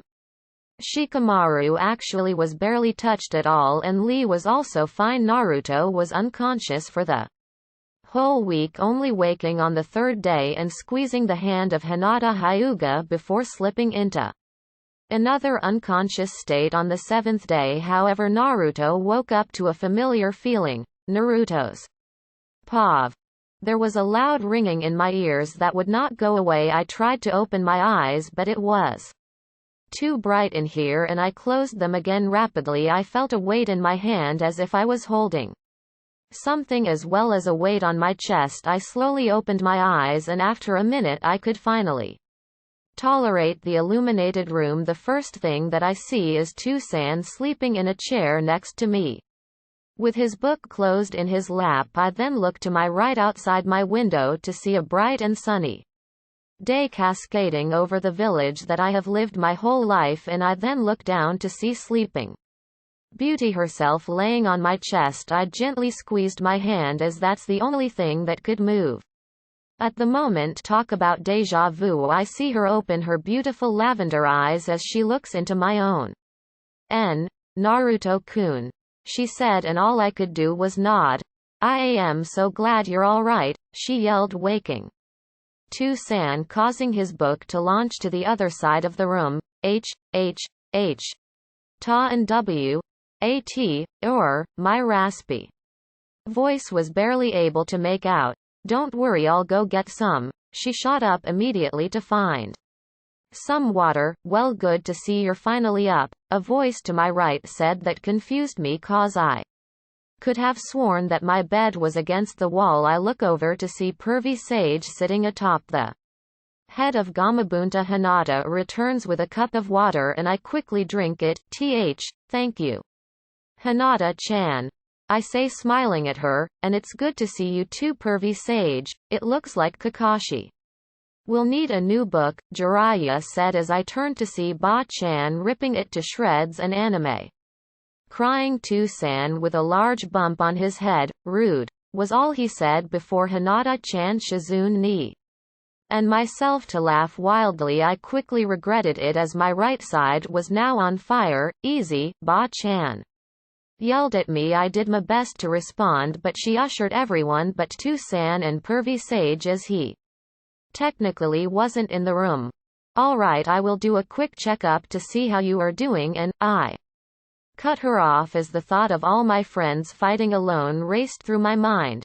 How are they? I asked. Who? They are all stable. There were a few major injuries but everyone will pull through, Ba-chan said, realizing I was talking about my friends. I nodded as she proceeded with the checkup, stating that I will need to stay for another couple of days to make sure that I was truly alright. Alright, I guess it is my turn to speak, pervy Sage said before continuing. He also climbed in, placing a privacy seal on the room. With your permission, Tsunade Hime Kakashi-kun, I want to take Naruto on a training trip for 3 years to prepare him for the fight against the Akatsuki, he said, causing me to jump. 3 years? I thought, who's to say that they are not going to attack sooner? I mean Itachi, who I presume is a member, and his partner Kisame Hoshigaki already attacked him. Under your care, Kakashi stated. I have insider info that they are planning on laying low for the next 3 years to accumulate funds and possibly materials for their operation, pervy Sage countered. I don't know, and since he has those eyes, how will you train his abilities since the only Hyeten and Mokuton users are here in Konoha? Ba-chan already informed of Haku-san and Tenzo ni I presume. Mokuton yes, Hyeten, though there are users in the north scattered through Yuki no Kuni. Jiraiya stated, we will be leaving in a month, and in that time I recommend you train under the Mokuton user to practice with them as well as the Hyeten user. Hell, maybe it would be beneficial to bring the Hyeten brat, as I know that their Hyeten abilities are limited, said Jiraiya. That might be a stretch. I interject. Why's that brat? Both Ba-chan and pervy Sage said at the same time. Weird, but if Haku-san is to go then Zabuza-san also will have to go, and I don't know about you but I feel dragging a Nukanin around will draw in unwanted attention. I mean, we can try to ask him if he will let Haku join us, but I doubt he will allow it, I say, causing Tsunade to agree. Well, it won't matter if the two of you say no. Kakashi-hime, Jiraiya reaffirms, I will allow it, however he will make the final decision. Ba-chan said before sitting down, what about Hinata? I can't have a one-man team under my belt, Tsunade said looking at Ba-chan. Excellent question. I actually was planning on training Sakura Haruno and Ino Yamanaka in Iryo Ninjutsu medical ninjutsu. I could offer my training to Hinata while I am in the works of creating a school for Iryo Ninjutsu. I plan on having one Iryo Nin per squad mandated by the end of the year, but it will be done when you get back from your trip, Ba-chan explained. I didn't say yes yet, Tsunade said confused before I chipped in, yet, I counter, causing Pervy Sage and Ba-chan to let out a small laugh. I guess it is settled. Then, Tsunade said, you will leave in 1 month. Chapter 29 Naruto's POV.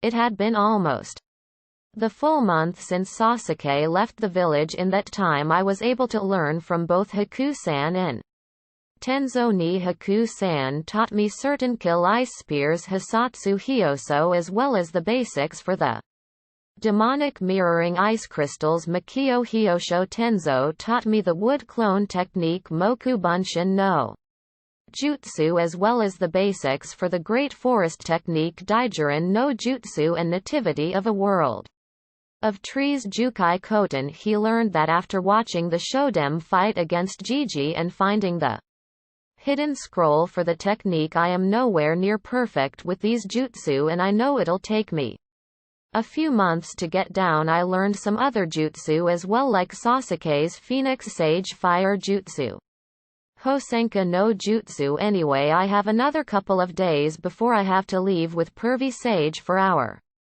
training trip, so I think I will spend this time resting as I don't see much in the near future. I am making my way to the hospital to visit Hinata. At this time she is starting her training with Ba-chan to become a medical nin. As I enter I see Ba-chan and 3 girls who have green auras emitting from their hands. One was a platinum blonde wearing all purple, the other is a pinkette wearing pretty much all red with a hint of white. Lastly was a ravenette who seemed to be doing the best of the 3 as she wore baggy clothes with the Hyuga crest on each shoulder. I walk up to Ba-chan trying to not interrupt the trio from their training.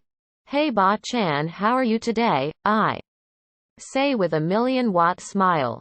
Naruto, I told you not to call me that, but I am doing fine, thank you for asking, she replied. So I guess this is probably the last chance you will get to see them minus Hinata though. Alright, that's enough for today, Ba-chan said to the 3 girls. They all turned to see me and Hinata's eyes pretty much bulged out of her head. Hello Naruto-kun, she smiled. Hey Hinata-chan, how's your training going? I asked. It's going fine thank you for asking, she said, pressing her index fingers together. Hey, you wanna go do something today? I asked her. Like what? She asked in return. Anywhere, I said as she thought for a second before replying. I can't think of it. Anywhere you pick, she said as a small blush reached her face. I know just the place. I need to get it ready though, so meet me at the Hokages tower in a few hours, let's say 3, I say. Before she nods agreeing to the plan. Great, I'll see you then, I say, running home to ask Tsunade for some help. Once I am home I barge through the door to see Anko-san and Tsunade slow dancing to some music he is playing on a record. Was the only noise I made as the 2 looked at me. Hey there brat, Anko said with a slight stutter. Hey Anko-san, I am sorry to do this but I need Tsunade's help, I say, grabbing him and dragging him to the kitchen. Hey, he said in surprise. We make it to the kitchen before he rips his arm out of my grasp. What was that for? He said, looking at me. Look, you can find me a new Kasan while I am gone. I need help making some food for a picnic. I say as the man blushes so much that I can see it through his mask.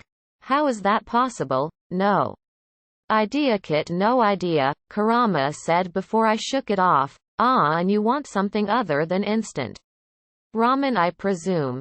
He asked as he gained his composure back. Why? Yes, I say with a blush. Ah, does the brat have a date? Anko said, walking into the kitchen, probably hearing everything. No, it's not a date. I say, knowing full well that my face is bright red. Yeah, keep telling yourself that, she said before turning to Tsunade to help cook. Alright, now what should I make? I corrected. Before thinking of a dish to eat. I think I have an idea, he said before grabbing a fishing rod from a closet and heading out. After about 30 minutes he returned with 4 fish and began to prepare them. Tsunade then began to cook the fish with a wide assortment of different ingredients that I could not identify. By the time he was done cooking 3 fish, he had me try the last one. Little does he know that I only made instant ramen for a reason. Well, that didn't go well. A now covered in black ash Anko. Yeah, I think I see why you only went with instant ramen, Naruto, Tsunade said, looking down at me. I look at the time and realize that I am about to be late. I grab a basket and load up all the food that was made, including the riverfish meuniere rice, a thermos full of green tea, 2 cups, 2 plates, and a blanket to sit on. I ran out as fast as I could without ruining the meal and made it just on time to meet Hinata-chan. Hey Hinata-chan, I yelled, getting her attention as I approached. Hello Naruto-kun, she said. I hope you're hungry, I said, holding the basket up. I am a little, she said before her stomach growled loudly, causing a massive blush to cascade over her face. Alright, let's go then, I said, grabbing her wrist. Go where? Naruto-kun, she said, and all I did was point to my father's head made of stone. I could see that she was a tad bit nervous about my choice, but I guarantee she will be amazed by the view. Boy, was I right. When we made it to the top of my father's stone face, I had her close her eyes even though they were closed the whole time. Alright, are you ready? I asked, facing her towards the setting sun which leads straight down the main road of Konoha and the main gate. 3, 2, 1, I say before she reluctantly opens her eyes. She was in instant awe at the sight before her. This is beautiful, she said, looking at the setting sun even more. I knew you'd like it. Whenever I feel down or want a break from all the harassment from the villagers, I would come up here, I said, pulling the blanket out and laying it down. We both sat down as I passed her a plate and a cup with her food and tea. She took one bite and was amazed again. Naruto-kun, did you make this? She asked while I rubbed the back of my head sheepishly. Well, I tried to make it, but I ended up creating charred fish to saw. I mean, Kakashi-sensei made it when I asked him for help. I said with a nervous laugh. Naruto-kun, did you just call Kakashi-sensei Tsunade? She asked, causing me to smile a little. Yeah, a little. While ago he actually adopted me as his own son, I said with a smile and a tear running down my cheek. She pulled out a handkerchief and whipped the tear away before blushing like crazy. Hey Hinata-chan, do you remember the second phase of the Chunin exams? I asked, remembering what she said to me. Her face went bright red while she looked away in a way to dodge the question. I guess she did nod, however, making me continue. I remember you telling me that you loved me, but something was missing that day, I said, looking at her now questioned look. What was missing from that day was a reply, I said as her face grew even redder. Why? You don't have to Do that, she said as she tried to hide her tears. Hey, I say, trying to get her to look back at me, but she just keeps looking away. She was holding her sobs when I spoke again. Hinata-chan, how am I supposed to tell the girl in front of me that I love her when she won't even look at me? I say. She turns to look at me on a dime, before lunging herself at me, wrapping her arms around my neck and bringing me into an inescapable embrace. I wrapped my arms around her as tears streamed down her face.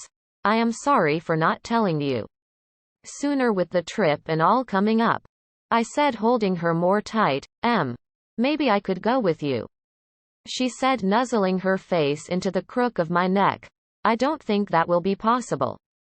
You have to stay here and train in your clan's techniques as well as your medical ninjutsu. If you were to go with us, that will only hurt you in the long run, I said, holding her tighter to me now. I will wait for you, she said, pushing away and looking at me with teary eyes. I closed my eyes and looked down before raising my head and speaking. Unless you really want to wait for me, then go for it, but if someone else comes into your lee.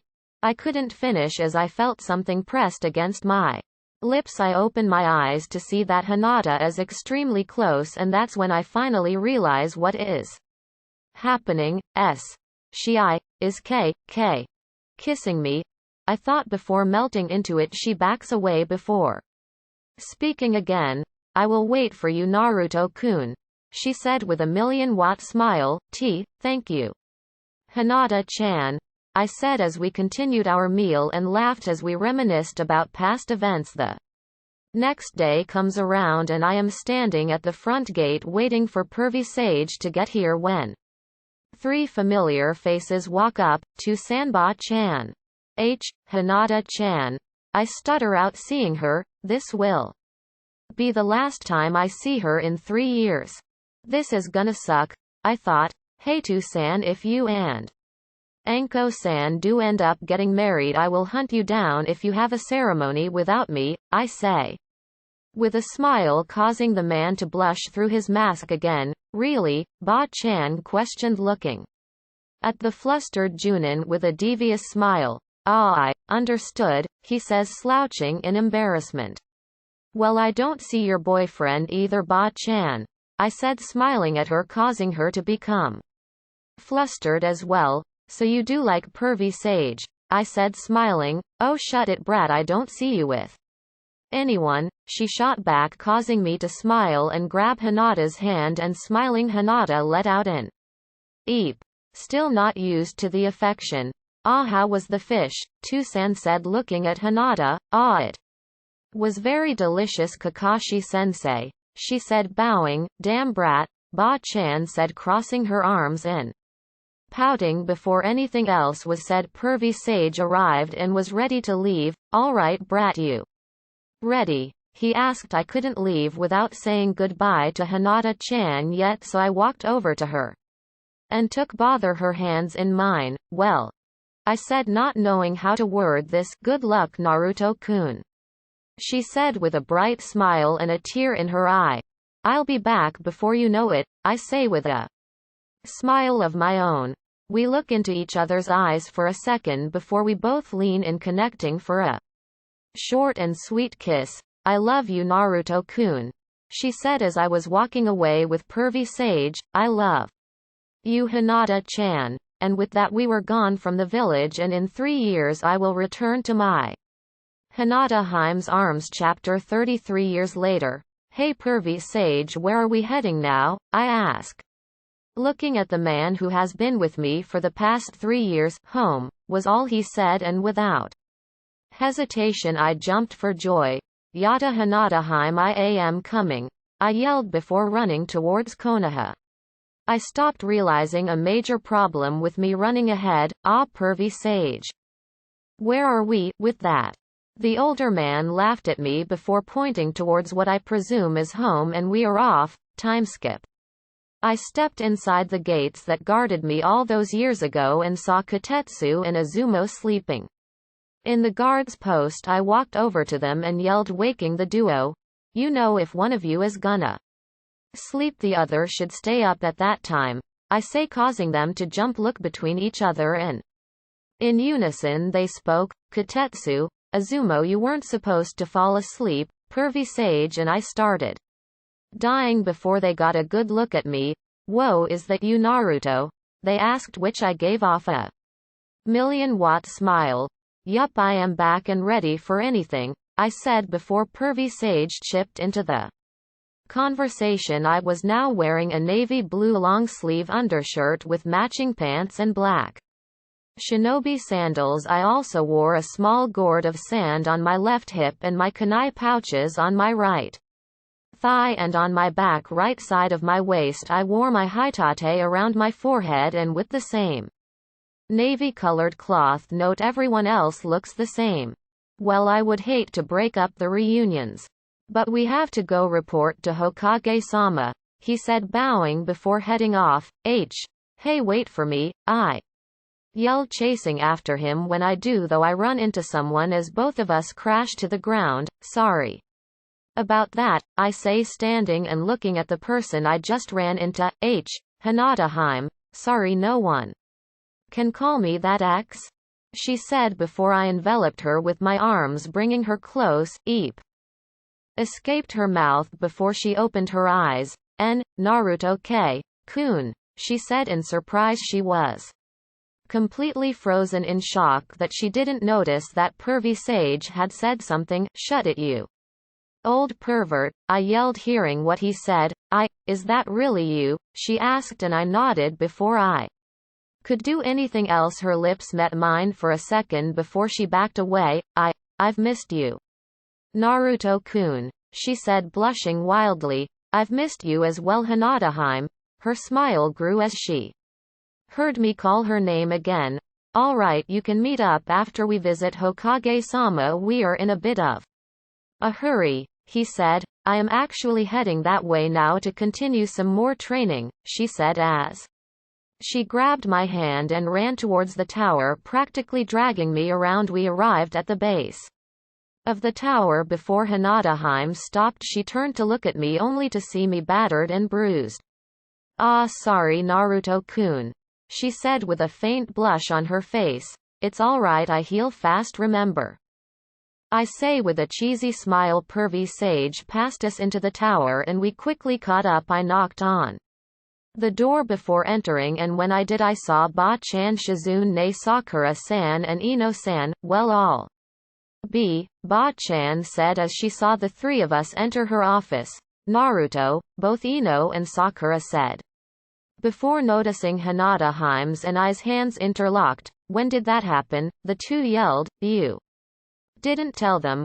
I asked Hinata, who just blushed further. Before I left we were able to get our true feelings out, so around then, I say, and the two tried to drag Hinata out to talk, but Ba-chan stopped them. Well, now that you are back I have a test prepared for you and Hinata, she said, causing me to groan as I just wanted to go spend time with her. But we have a test now, and your opponent will be here shortly, she said, confusing the both of us. There was a knock at the door. Not a second later, and in came Shikamaru and Temari. What will Temari and Shikamaru be our opponents? I said, looking at the two. Well, long time no see, Naruto, Shikamaru said jokingly. What, it's only been 3 months since then, I said, confusing everyone. When did you see him, Naruto? Sakura asked. Oh, when he went on a mission to deliver a message to Suna. I was actually there training with Gara, I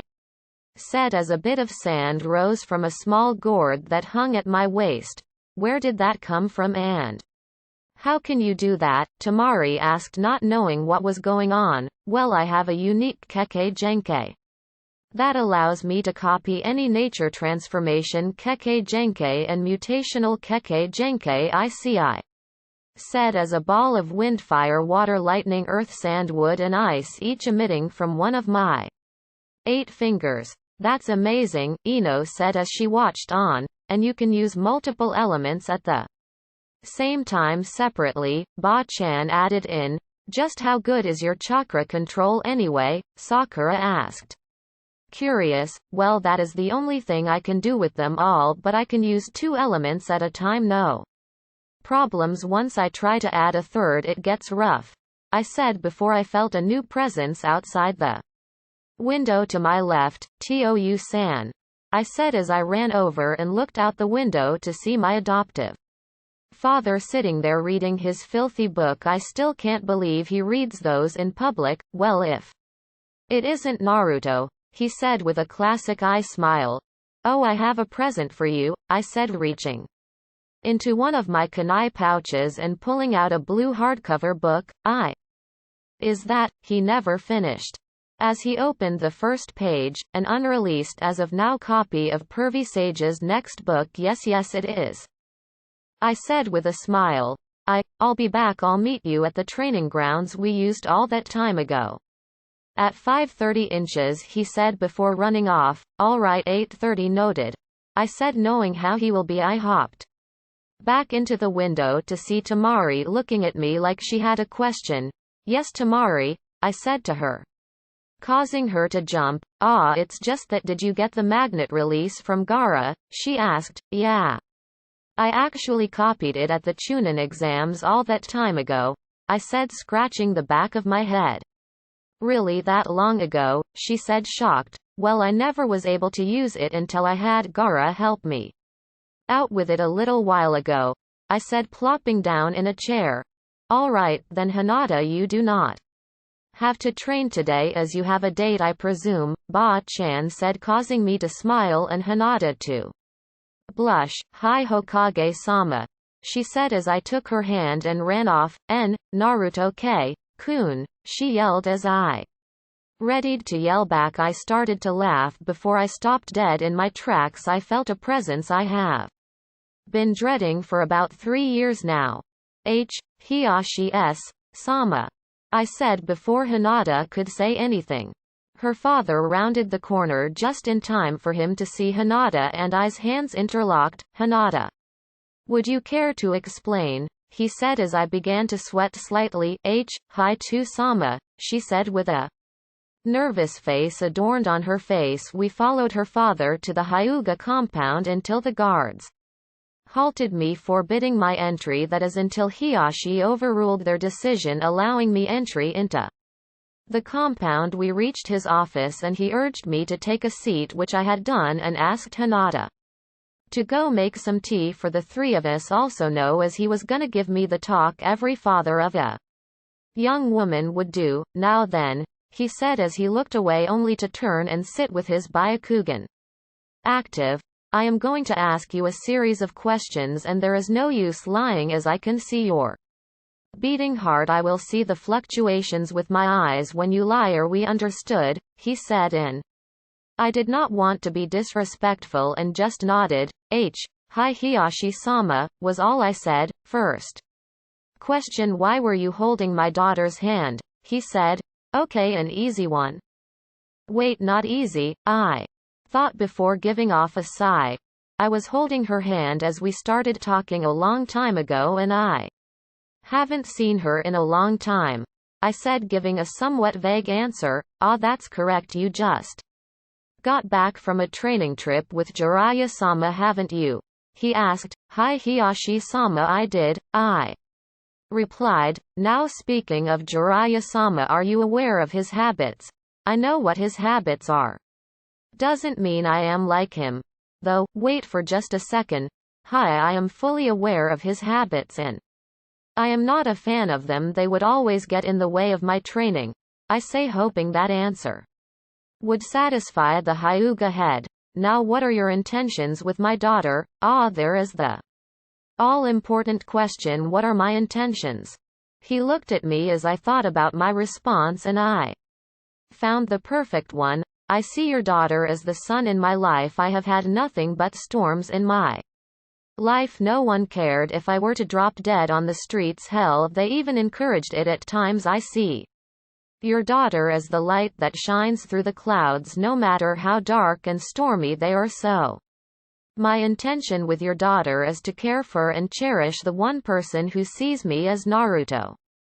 Uzumaki of Konohagakure and not the Biju inside of me for the rest of my life. That is a promise, and Hinata Heim can assure you I never break a promise, as that is my ninja way. I say as I hear a crashing sound from behind me. I turn to see a teary-eyed Hinata standing above the mess of porcelain and the metal tray. Not saying another word, I look at her and smile, as well as sit a bit taller, as if I am standing by my word. Naruto-kun, she said, looking at me and smiling widely. Well, Hinata, if you don't mind getting another round of tea, that would be nice. I will have someone clean this up. In the process, Hinata blushed and bowed before leaving, and a branch member entered the room to clean the mess swiftly. Now where was I? Hiyashi said. I just told you my intentions with Hinata Heim. Hiyashi-sama, I said. His Byakugan flared again.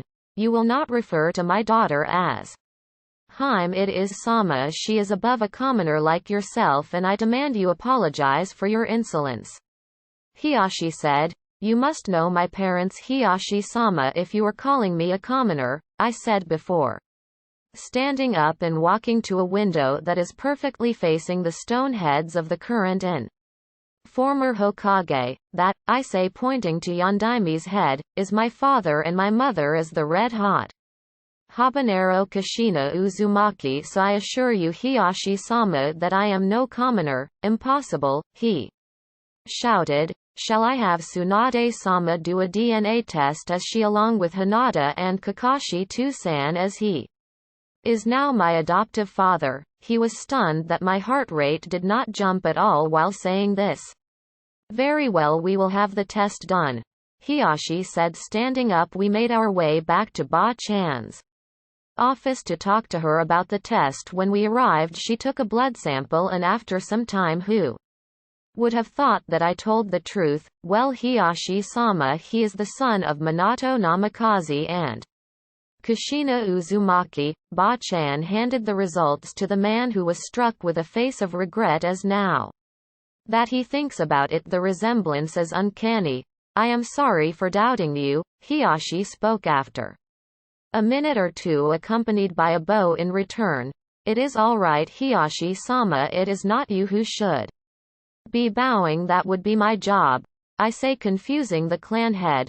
Please allow me to date your daughter, Hinata Heim, I say, nearly looking straight down. He let out a slight chuckle before he spoke. All right, under one condition.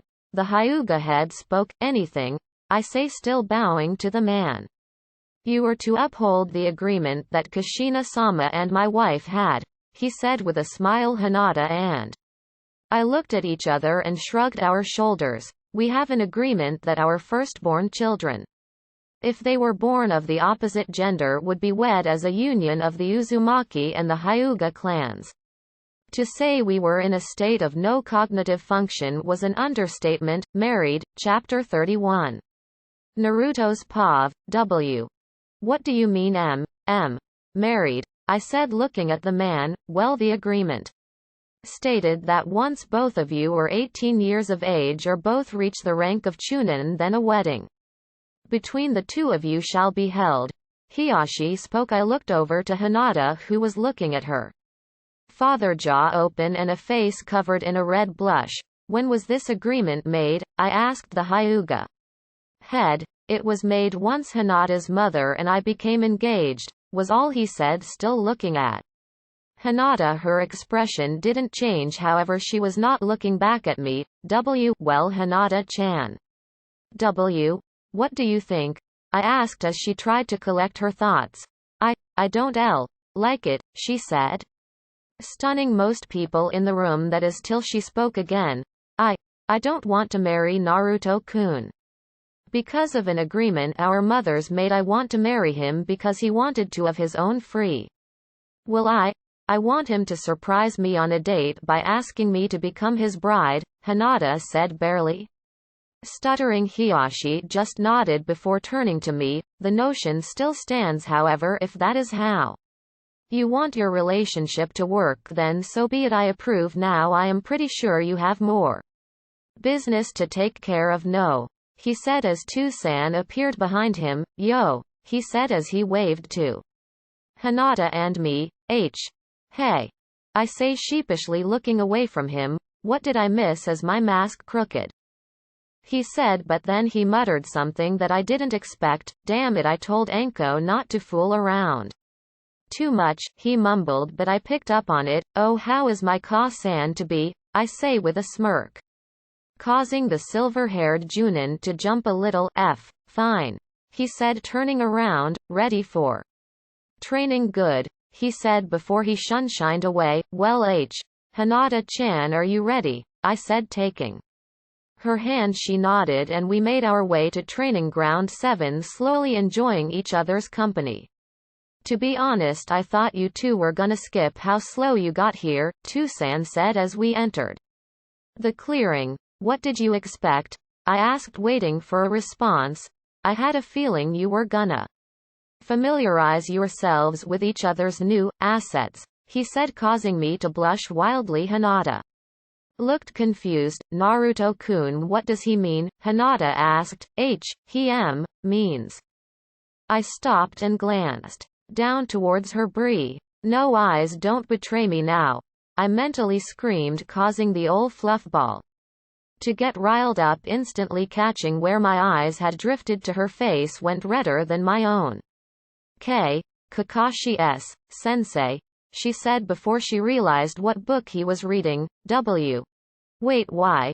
You've been reading smut all this time? Hinata said, stunned. Tsunade just nodded and put his book away and raised his hitate, revealing his Sharingan. He then pulled out the two bells that he had all those years ago. Your goal is the same as last time. Take the bells, you pass, otherwise you fail. However, I know that I won't be able to read this time. Now He didn't finish, as I already finished. Hand signs. Kaiten Gokaku no Jutsu. A large fireball shot out of my mouth towards Tsunade. The fireball wizard past him, causing him to jump in front of a strike from Hinata's Juken. This was a mistake, I heard him say as he ran away a bit, trying to avoid our onslaught. The entire time Tsunade was on his heels as I performed more hand signs. Suiten Suiryuden no Jutsu. Water style. Water dragon bullet.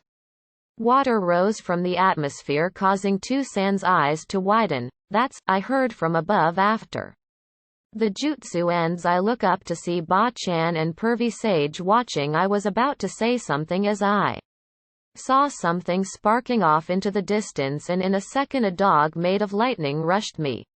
Futon Shinkyuken wind-style vacuum sword. I slash the electric beast down as Hinata lands a Juken to Tsunade, sending him flying backward. Hinata ran up to check if he was okay, but when she got there, the man puffed away. Cage Bunshin. I heard her yell before I saw her flying back towards me. I caught her and held her around her waist close to me. She blushed a bit, realizing how close we are. You know it is bad to have your attention drawn towards each other, I heard from above. I smirked as my own Cage Bunshin dropped down, and they all yelled, Kaiten, Suiten, Doton, Futon, Raten Goton. Darenden no Jutsu. Great combo technique. A stream of each element shot towards our sensei. 1-4. Each element, the water mixed with the lightning as the wind and fire mixed to create a torrent of flames. The jutsu hit as Tsunade slipped into the ground with the Doton Shinju Zanshu no Jutsu. Double suicide decapitation technique. Well, that'll hold him off for a second, I said, smiling at the Byakugan princess still in my arms. I love you, Hinata-chan, I said as the setting sun glistened off her face, illuminating her eyes. Wah, she said as she obviously had not expected that. What? Konoha's number one knucklehead has to stay unpredictable. No, I say, bullying her up off the ground. What now? She said as Tsunade was hiding very well. Well, for now we wait and I guess devise a plan, I said, looking around the open area. Also, I grab her by her waist again, jumping up to a tree branch above us. I set out sand from my gourd that will detect movement if it is displaced. Now that We had a total of 360 coverage even without Hinata's Byakugan, so she can conserve chakra.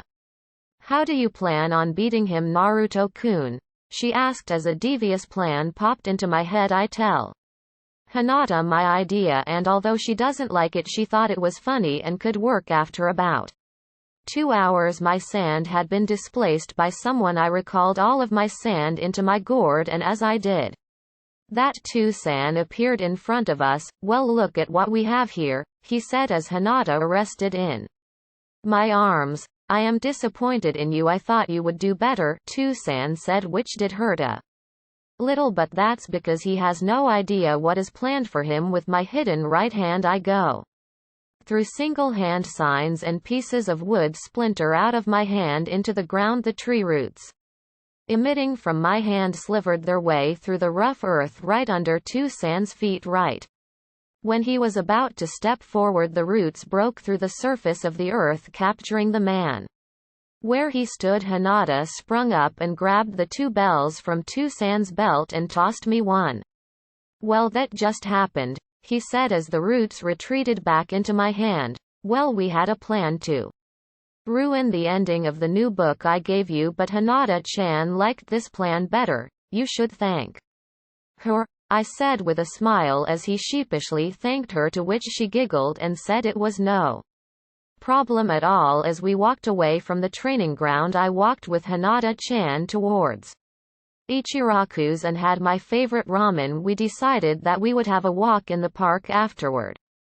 During the walk we got odd looks from most people, which caused Hinata to feel uneasy. Hey, it's alright, I am used to it, I said, looking forward and squeezing my hand. It's not alright, they treat you so terribly and yet you do so much for them. I wonder at times how you do it sometimes, Hinata said, looking up at me and stopping. It's just that in order for me to protect the precious people, I also need to know how to protect everyone, I say as I look up at the now starry night. I love you, Naruto-kun, she said, wrapping her arms around me. I love you too, Hinata. She looked at me with a large smile at the new nickname. After we left the park, I walked her home the next morning. News from Suna came rather abruptly. I woke up to a loud bang, and when I wake up I see Tsunade swiftly getting ready with Anko behind him, only covering herself with a blanket. Naruto, get up, we have an urgent mission. The Kage was kidnapped. Ant cut. Next part in 1 to 3 days. BYEE.